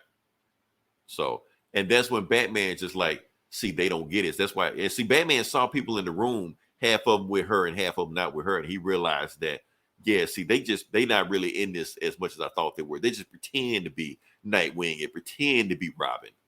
I'm not pretending. I am Batman. And then like, let me go beat the shit out of somebody. That's when he sees the bat signal. The bat signal's up, and so he goes see the bat signal. He's like, He goes there, and it's Commissioner Renee Montoya. They made her commissioner. I don't know if that's a new thing, but that's what it is now. So she's like this, and she just like, like it's funny, Batman, you've been gone for 8 weeks, and crime is like dropped 75%. Makes you wonder, why do we need you? You know, and she's like, wow, what you want, Montoya? She's like, look, I know Selena Crime has done some shit. She broke out a bunch of criminals, and I know that you and her have a relationship with them. So I need you to I need you to tell me what the hell's going on, because I am not Gordon. I'm not going to sit back and feed you information while you just drop costume bad guys at my doorstep. Because first off, you're doing my job, and I don't like you doing my job. So let me know what the hell you know right now, and I won't send my cops out there and arrest you and your bad family. And Batman just flies off the fucking hook. He just like, no, I'm doing your job because you can't do your own job. And and he just basically just like you want to know my city, you want to know what I know. Now, I need some popcorn and shit. Right. I should have read this book. This book was awesome, man. It really was, like, because Batman is getting more pissed off like every single issue, you know. I was like, this is a soap opera, like, ooh, what do you think? Yeah, like everybody's going at it with, and Riddler just sees everything. We're gonna find out Riddler's doing later on, but we'll get to it later on. Meanwhile, we got one of the cat burglars that Selena trained, like it was like a Professor Pig goon last week, but now he's a cat burglar now. And he goes in thinking nobody's there, and he hears the alarms just off. So he runs out, and she was actually home the whole time. So, but Batman is like going around town, see what's going on. So he goes to this bar called Flunkies, where where all like Joker and Penguin and Riddler, that's where they go to like recruit the goons that they use to go do crime and shit like that. And he goes there, nobody's there. Had him. Yeah, almost got him. That's what it was. Almost got him. and the bartender just like, Batman, don't come in here and start beating the fuck out of people, man. And he was like, where the bad guys at? Where they are? He like, nobody's here other than this asshole right here who nobody wants to hire because he's old and got one eye or some shit like that. You're like, oh, well, shit, that's fucked up. So Batman realizes that, okay, so their crime is down. There's no villains to hire. Maybe Selena is right. Maybe I'm being too stubborn right now that I can't see the forest for the trees. Maybe I do need to see it from her point of view and see what the hell is going on. Maybe she is fixing Gotham. She's doing something I can't do. And that's when he gets an alarm and he goes over there and see what's going on. The cops are there. He drops down. The cops pull guns on him. And Batman's like, please try it. I ain't with nobody ass in 2 days. Please shoot that gun right now. And the cops are like, no. Please don't pull that gun. And Batman looks at the crime center. He's like, who is this guy? It was like, yeah, he got shot because he was trying to rob somebody from the rich. And Batman recognized this guy. He was like, oh yeah, I beat the shit out of this guy like a couple months ago when he was with Professor Pig. And I remember him that he was a single father. Now he's shot, and now his son is an orphan. It's repeating the cycle. Selena is causing this shit. And we can't let this shit go on. We're going to stop right now because we are Batman. He got that look in his face, and the word bubbles turn to the Batman and Zur-En-Arr words and shit. So, yeah, Batman's about to go fucking nuts. The other Batman's about to break out. So, yeah, awesome book. I loved it. It basically is like all this shit that we say online and from Reddit and all this and Twitter about why Batman don't do more shit and why Batman don't really like it's starting to seep into the comics. The conversation becoming so loud outside of the comics are starting to tackle the conversation. So I kind of like that. And I kind of like it that Batman is bringing this point up also. Yeah, they like, you're not fixing it, you're just redirecting it. That's not solving the problem. You're just basically like putting a plug, in a sinking boat, and the plug is coming out somewhere else. So no, this is awesome. I'm into this. I'm actually into this. I wasn't into that night terror shit. What you were talking about. I'm gonna probably pick it up, and I might be on board. Yeah, because I was just like Batman versus Catwoman. What the fuck is this all about? But when they broke it down, I'm like, oh no, this actually makes sense. Like shit. Yeah. Well, we brought it up when we reviewed the Batman movie. Right. Those same points. Like Selena was like, "You're a rich guy, asshole." Like because she's like, "Hey, she made when her friend." Got killed and all that shit. Hey, right. She made and her he just choice. assumed the worst. She made her choice. People need to be accountable for her actions, blah, blah, blah, blah, blah. She's like, you're a rich boy who fucking, your parents were killed. but you were rich, you were fine. Like a lot of parents get killed, and they're not, you know, they don't have their butlers taking care of you. You're privileged. Right, because a lot of the people, a lot of people in their life don't have a choice of what they can do. Which Selena brought up in this book also. A lot of times these goons, because they don't have any other life skills. Yeah. So this is all they know how to do. That's why they keep going with Joker and Penguin and shit, like get the shit beat out of them and then just go back to, because they don't have any other skills. So that's why she's teaching them skills, which, like I said, you put schools in the hood or and teach a trade, you will have less crime. That's what Selena's doing. Yeah. Yeah, because but like Batman looking at her like a bad guy. So yeah, in that movie, Batman's like kind of naive, you know. Yeah, he's kind of smart sheltered but dumb at the same time. It's he's sheltered, and he comes from a privileged, you know, lifestyle. Everything is black and white, good guys, bad guys. That's how he see it. He doesn't see how they became to be what they are. You know. Yeah. Even Selena, he looks at her like that for a while until he gets to know her better. So. Yeah. So. No, this sounds cool. I'll probably pick it up too. It felt like DC should be promoting this. Like they should have been really promoting, because they promoting the hell out of Lazarus Planet and Night Terror. Nobody gives a fuck about that shit. This shit, it sounds pretty good. This is actually a good premise. It's like it's almost like Civil War with the Bat Family. Well, I haven't been barely buying any DC books for the past couple months because of Night Terror. Yeah, because we just ignoring this shit. And you know what's fucked up is that they don't. Once Night Terror is over, because the last book came out, they don't even care. It's like, hey, we're done. Move on to some other shit. And I guess they reference. The only thing that he was in a coma. Okay. Yeah. Like it doesn't matter. It doesn't matter. It was just like it was a thing. Move on. Yeah, he had a nightmare. He had some nightmares. Oh, fucked up. But yeah, I'm a dream. It was. Yeah. I'm gonna give this book a 4.5 out of 5. Is this your book of the week? This is my book of the week. This is my book of the week. Yeah, I can't give it a 5. Why can't I give this book a 5? No, fuck it. 5. It's 5. It's 5. Fuck it. 5 out of 5. Let's go. Getting valiant, you know. 6.5 out of 5.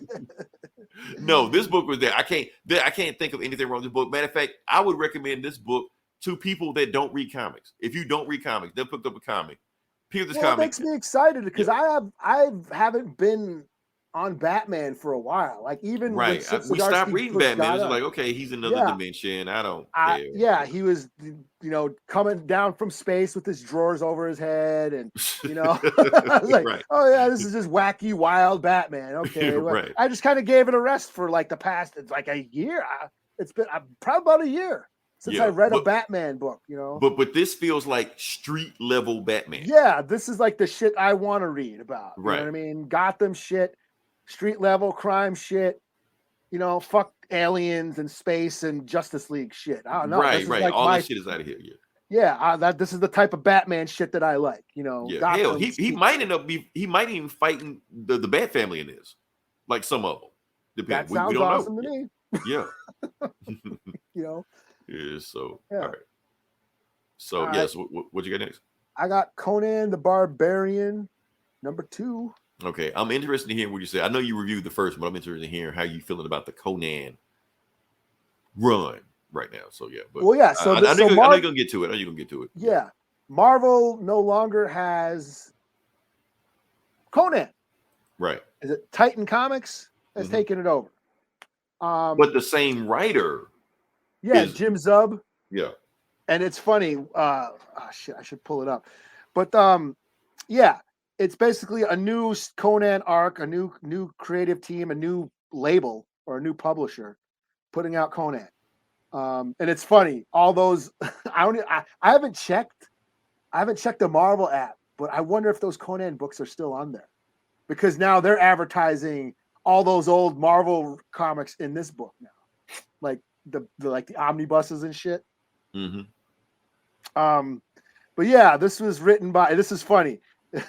It was written by Grim Jim Zub, you know. Grim Jim Zub, is that what he calls himself? Yeah, Grim Jim Zub, Ravaging Rob De La Torre, color artist is Devious Dean White. That's some old Stan Lee shit there. Jazzy John Romita. Yeah, letters were riotous Richard Starkings. And editor is Merciless Matt Murray.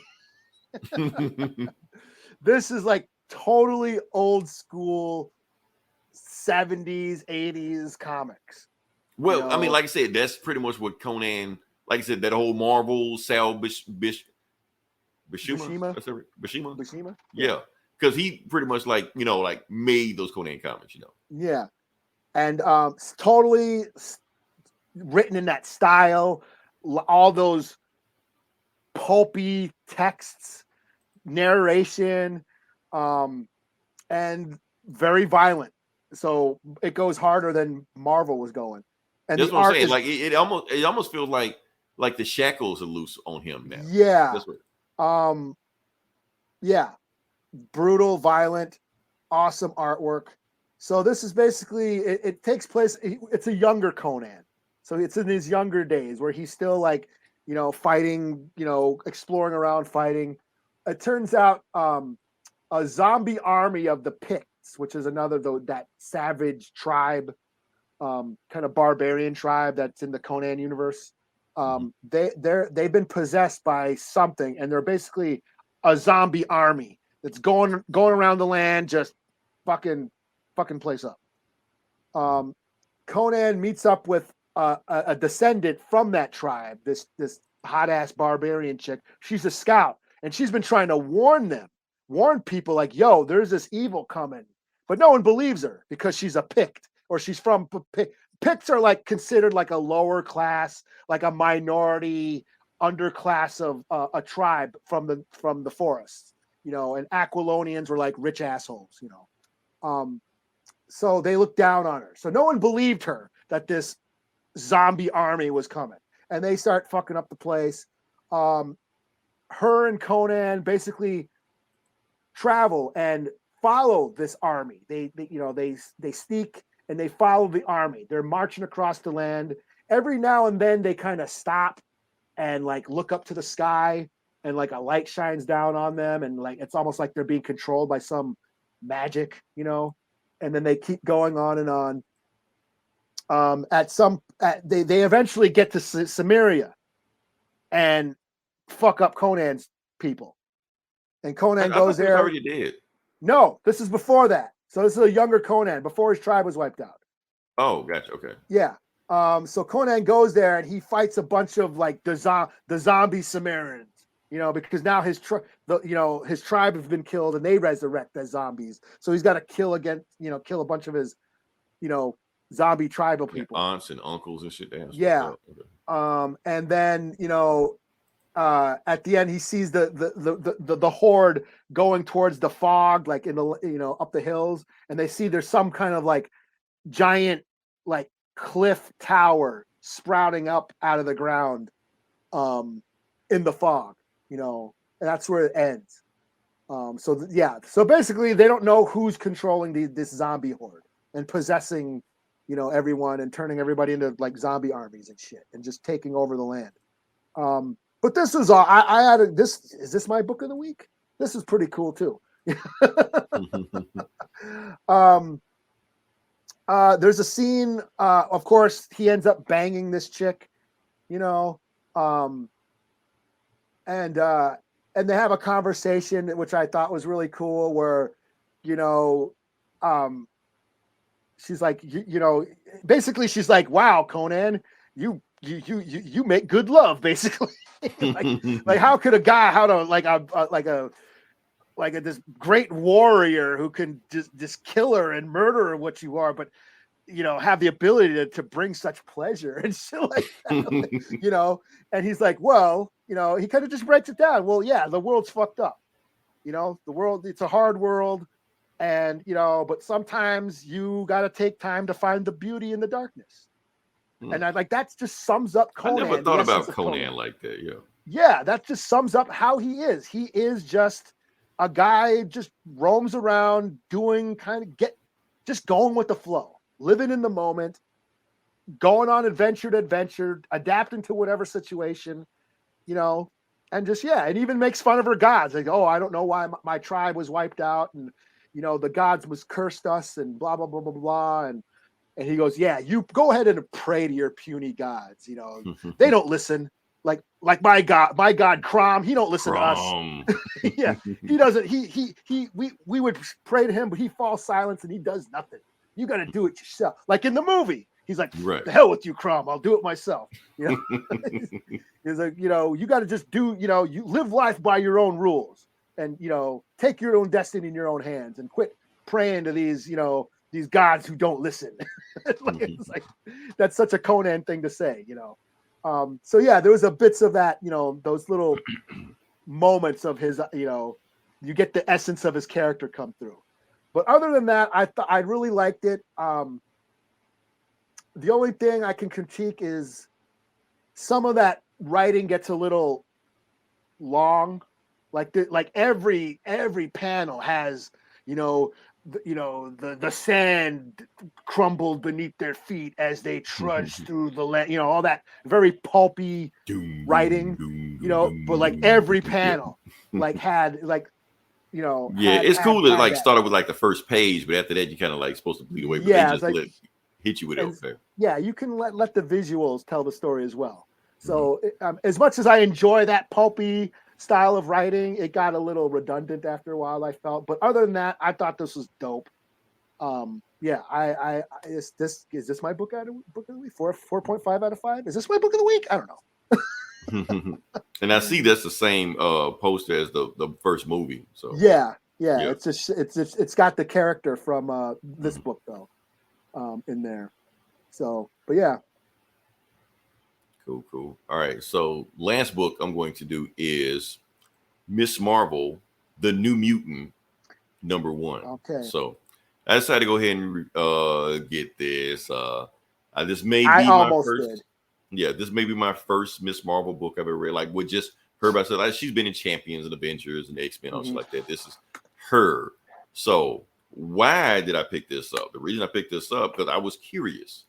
They have a hook for this one. They have a gimmick for this one because this book has a new writer, and the writer is Amon, the Miss Marvel chick. The Miss Marvel chick, that's her. So the chick that's playing Miss Marvel is writing Miss Marvel, and I'm like, well, at least gotta see what that's like. I'm curious, maybe she'll be the next, who? Give me somebody. Jonathan Hickman. I don't know.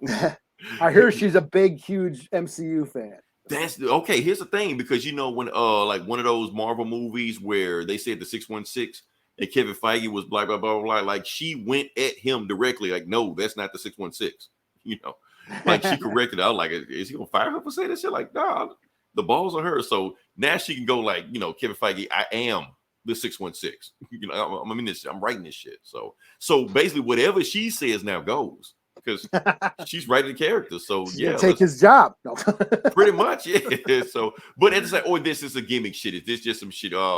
Just throw me some shit so I can write it on the way. Let's see how this goes. So that's why I'm curious to see what she's gonna give us. So, the book starts off with a dream. Oh, for those who don't know, well, I'll get to it anyway.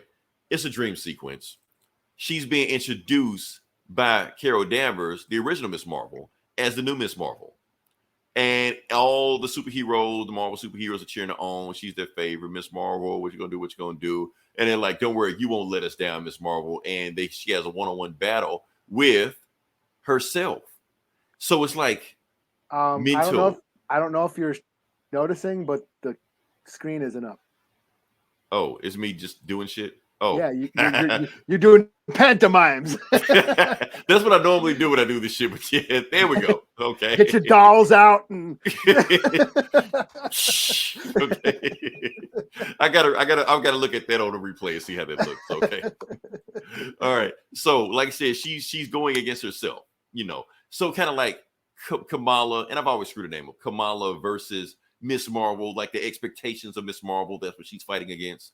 So all the superheroes, like she's trying to, go against herself while the superheroes are rooting her on. But she's getting beat. She's getting slapped around by herself. So when she's getting slapped around, Miss Marvel, Carol Danvers, shows up and actually, do you need help? What if we send in the champions? No, you've outgrown the champions. You can't use the champions. What if we send in the Avengers? Nah, you don't fit right with the Avengers anymore either. Well, what if we send in the Inhumans? Nah, you don't fit right with the Inhumans anymore. So too bad you died before we could put you with the X-Men, you know. And why she's getting her ass kicked in a dream like that. So yeah, and she wakes from the dream, and that's it. Why she sees that every superhero has become her in a way. That part I don't get. It's like abstract, you know, thinking going on. Anyway, she wakes up and she realizes she's been resurrected by the X-Men. And and the Krakoa they're god or Crow whatever. and then we get Silver Surfer Doctor Strange. Why? I don't know. That part I don't get. I don't know. Anyway, point is, we're here. She's in regular time. Now, like I said, I don't know much about the Miss Marvel comics, but I did watch the Miss Marvel TV show, and there are a lot of references to the TV show in this. Her best friend Bruno. Okay, so the thing is, she has been recruited to a summer program to Empire State University. Empire State is not a real university; it is a made-up Marvel university. Peter Parker went there and dropped out, but that's a whole other story. Point is, she got accepted. The family is wishing her there, and she's going to Empire State University. But the thing is, Empire State University has their science division is being ran by Orchis. So she's really going there on an undercover X-Men mission. So because is this another fall of X time? It's another Fall of X book. Yes, it is smack dab in Fall of X. So yeah, well, y'all must be loving this shit because you can't read shit without like Fall of X. So yeah, but since nobody X-Men, yeah, another X-Men book, Iron Man, Captain America, they all in the X-Men shit now. So yeah, so the thing is, she has been, like I said, she's going to the science thing. She's in there, and she has to find out where Orchis is and what Orchis is doing on this. So while she's there, she meets her roommate. Her roommate name is Michelle. That's a roommate. And basically her and Bruno flirty, have a little, maybe they're gonna be like a triangle going on, love triangle. I don't know. Anyway, they leave, and while she leaves, she decides to sneak out and go underground to the subway to meet the X-Men because she's a new member. And she fights an alligator on the way out, so we don't care. Point is, Sink and Laura, not young Laura, but old Laura, they give her a mission basically what they're getting. Okay, so we know we got like Wolverine, a map. Laura.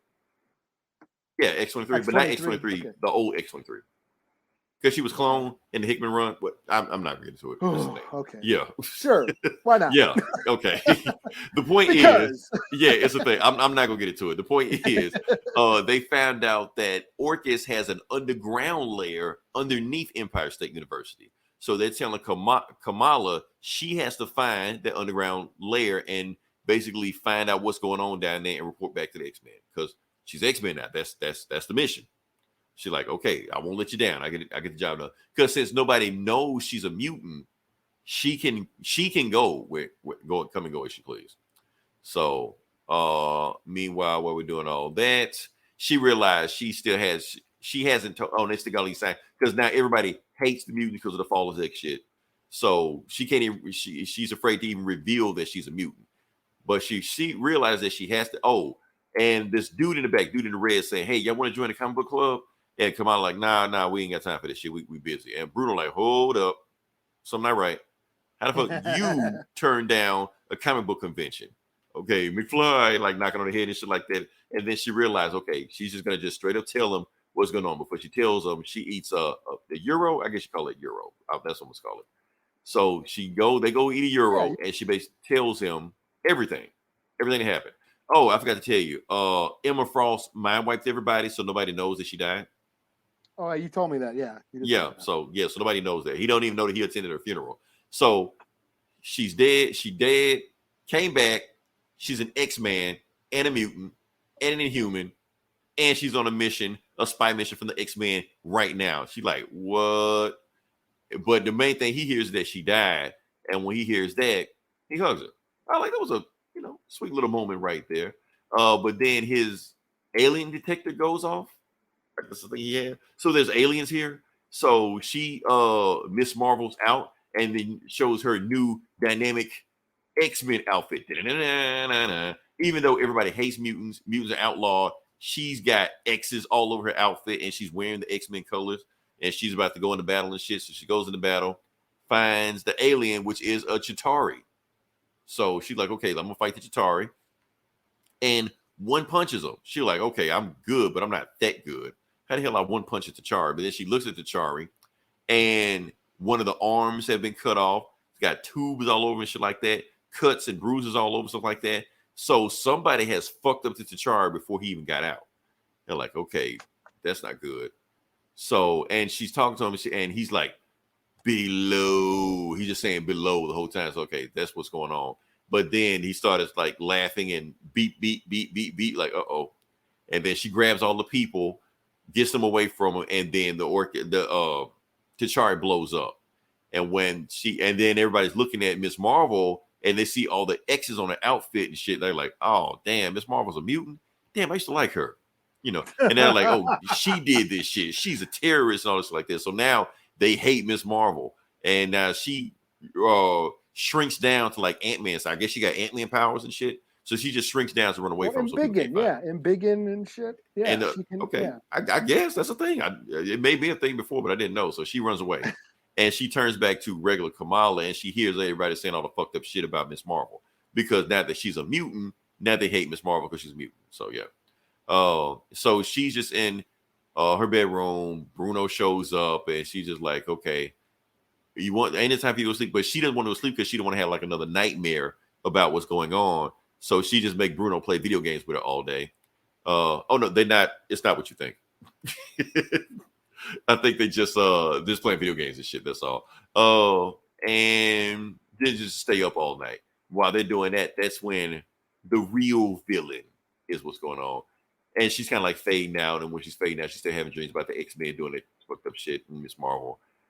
Meanwhile, underneath ESU, that's when we get the Orchids having all the experience and shit like that. They were like, how'd you let Miss Marvel on campus? We supposed to have like mutant detectors and shit to find mutants. But since her mutant powers ain't kicked in, they can't detect her. So, and they let T'Chari get away. And that's when that Omega Sentinel has showed up on campus. The same one that kicked the shit out of Magneto and Professor X at the same time by herself. And she's like, find me Miss Marvel. Because we're going to upload the Trojan horse virus into her and make her turn on the X-Men. So she's going to be the best thing and the worst thing that ever happened to mutant kind. To be continued. So, oh shit. Yeah. Overall, like, honestly, this was a strong story. I kind of like breeze over some shit like that, but this is actually a strong opening. It was a lot. We like, if you read the story, you kind of like got in the head of Kamala and find out what she got, like her fears and what she's afraid of, and your anxiety about not just being a mutant, but all this other stuff that's going on with her, going to college. You really understood her in this book. I was like, you felt her voice. And I was like, okay, that makes sense when you got, the person playing Miss Marvel writing the voice of Miss Marvel. Like her voice is strong. I like that. So this was good. Yeah. It sounds pretty cool. Yeah. I mean, I did read some of like G. Willow Wilson's run. Yeah. And it was cool because it was like she was like another Spider-Man, like the Peter Parker, the teenage superhero, balancing all the stresses of being a teenager and having superpowers. Like she nailed that. It was so refreshing to see that sort of story be told with this character, with another character that wasn't Spider-Man or. I mean, whoever, the teenage angsty hero. Yeah, it's a trope, but it's a trope that works. Yeah. I mean, it works for a reason. So. Yeah. So yeah, honestly, I'm on board. I might stick with the like 4 issues. I'm gonna see where this goes. Just to see, how she does the writing. Like, will she be the next Taboo? We don't know. So. Oh man, don't do it like that. But I'm digging for her first issue. This is a strong start. I liked it. Yeah. So overall, 4 to 5. I give it to her. Like I said, she's on her way to being the next Grant Morrison. That whole trippy shit at the beginning. I was like, okay, she got imagery and shit. It kind of got it. Up his own ass for a second with Doctor Strange Silver Surfer after a while, but the whole her fighting herself in front of the Avengers, I got. And that might be Marvel. Hey, we're doing this story. Why don't you throw this in there? Because we gotta, we're building an event for next summer. We need to start. Could be. It could be. We're going with that.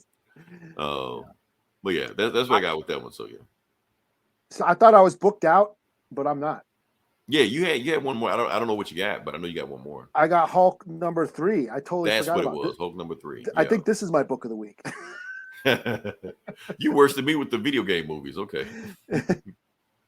Yes. Yeah. Yeah. So this is Hulk number 3. Incredible Hulk number 3. This was dope. This is like Hulk is in the South trying to, on the run. He hulked out, and the mother of monsters or somebody of demons or monsters. I don't know if it's Lilith or not. She basically set out all the monsters to go after Hulk because Hulk can, got access to the Green Door and all that shit. Hulk and this girl who is tagging along with him, they end up at this church full of zombies, like this zombie church revival, and they're doing a sermon, and they try to sacrifice Bruce Banner, but he turns into Hulk and starts whooping all the zombies' ass. Now, did they know Bruce Banner was a Hulk when they tried to sacrifice? Oh, they knew that. Yeah, Okay, yeah. Because he's got gamma powers and shit. He's got access to gamma, and so they sacrifice him. They kill Bruce Banner, but it's Bruce Banner. He turns into the Hulk, starts fucking up all the zombies. So this book starts out right away. A big old Hulk taking out a zombie horde, and then the shit caves in, and there's like this underground lair where this like witch or whatever, the zombie preacher is like, yeah, we worship the coming of this like creature, this gamma powered creature or whatever, and it's just this big giant Cthulhu monster, and here's Hulk fighting that big giant Cthulhu monster, and it's pretty dope. He punches through it, and just it's Hulk versus basically a kaiju, and it's like just 5 pages of Hulk versus this giant monster, and it's pretty dope. And yeah, he basically kills the monster, and then they're like, okay, we got to take this guy out. We're gonna send another monster. Basically, they're just sending monsters after him. And the next issue has Man-Thing on the cover. So I'm curious to see what Oh, shit. Okay. So this is really going back into that monster movie motif that the Hulk was originally, meant for. Just a horror monster book. And it's going back to that, those roots, those horror monster movie roots of the Hulk. And I thought it's awesome. I'm digging the shit out of the book. The fucking art is dope. Story's cool. Yeah, right up my alley. 5 out of 5. Okay. It's my book of the week. 7.5 out of 5. 10 modons out of 10 out of 5 models. Okay. Oh, they review this book on there, the Hulk, and they loved it. They loved it. I was watching, and then I started doing something, so I didn't finish watching that. This Geeks and Comics. I didn't finish watching the show. Yeah. Did they love this? They did. Yeah, they love the Hulk. They love the Hulk book. They love the Hulk book, and they love the Batman vs. Catwoman book. So yeah. So cool. Like I said, anything else? Shout out to Gomer and shout out to Gomer. Definitely check out this Geeks and Comics. It's on this same page that we're on right now. So just click on over there. They pretty much talk about the same books, but they're going to talk about them in a different way than what we talked about them. So they don't talk about as many video games as we do, but that's okay. Yeah. So like I said, if you listen this long, definitely like, share, subscribe. Any more books you got, or I'm booked out. This is another epic episode. This is another episode. I don't know how, because there was so many damn books, and we had a customer the book. We didn't even do TMNT versus Street Fighter came out this week. Yeah, I read that too. I'll worry about it later. I'll get the finale. But it was like I want to get Doomsday and Hell to get a chance to read that. So yeah, it was yeah. I saw Nord swimsuit issue came out. I didn't read that. This was kind of terrible. I read this shit. Review it. Yeah. Research purposes. Yeah, but it was a whole bunch of books came out. I don't know why everybody dumped all their books that right now, but that's what we got. Hopefully they have something next week for us to read. I mean, shit. So yeah. Yeah, no shit. Next week I will be going balls deep into Starfield. I'm doing Starfield. I'm going all in it. I'm telling you everything. Ask me. We're gonna do a Q&A. Ask me whatever you want to know about it. I will have gameplay. Stream the whole game. That's how we're gonna do this straight. This next issue, Leroy walkthrough. right? The next episode of this podcast would just be me just playing Starfield. That is it. That's it. Yeah, but I appreciate everybody listening. Definitely, if you listen more than 30 seconds, we appreciate you. After you listen to us, go to DC Comics. Tell us we sent you. Yeah. There we go. Since they want to send people over here, we send people over there. So yeah. Until then, this is Leroy. This is Eli. We'll talk to you guys next week. Same bullet time, same bullet channel.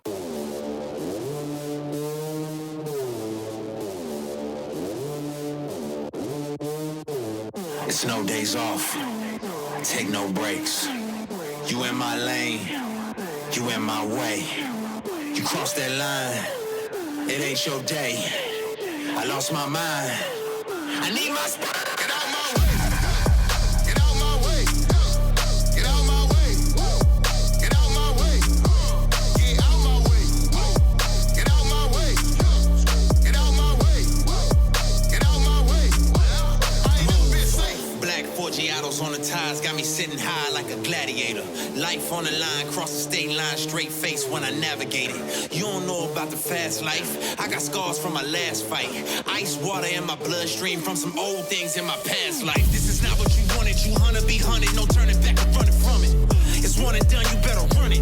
You take defeat or overcome it. Y'all can't tell me nothing. I spent 7 summers running through the jungle. Every day a struggle. People throwing stones and trying to make it stumble. Rose up out the rubble. Tell them they get trouble. So all y'all back up. Go call back up. I just got knocked down. I still got back up. It's no days off, boy. I take no breaks. I lost my mind. I need my spot. Get out my way. Get out my way. Get out my way. Get out my way. Get out my way. Get out my way. Get out my way. Get out my way. I ain't never been seen nobody like that. They can't stop me. I'm on 10. Ain't no other option. They just copy what I did. Get out my way. Get out my way. Get out my way. I ain't never been never fold when you face pain or they take aim like a movie shoot. No vest when they draw lines. I be all sides feeling bulletproof. Use my past like a flashback. Overcome moving past that. Moving on, let the Audi run on the Autobahn. Where the gas at? Getting to it, yeah, I'm getting to it. Took a lot of hits, but I'm getting through it. You can make it or can make excuses. Choice is yours, I can't make you choose it. Came from nothing, but I got adopted. Treat this expedition like a Maserati. All up in the zone, it's like it's out of body. Yeah, they got away, but my splash tsunami. I just know go, I don't know chill. Say what I want, that's how I feel. I'm out that phone, I keep it trill. This be that glow, shine be too real. They want it smoke until they breathe in mine. Second hand smoke, I devoke, I get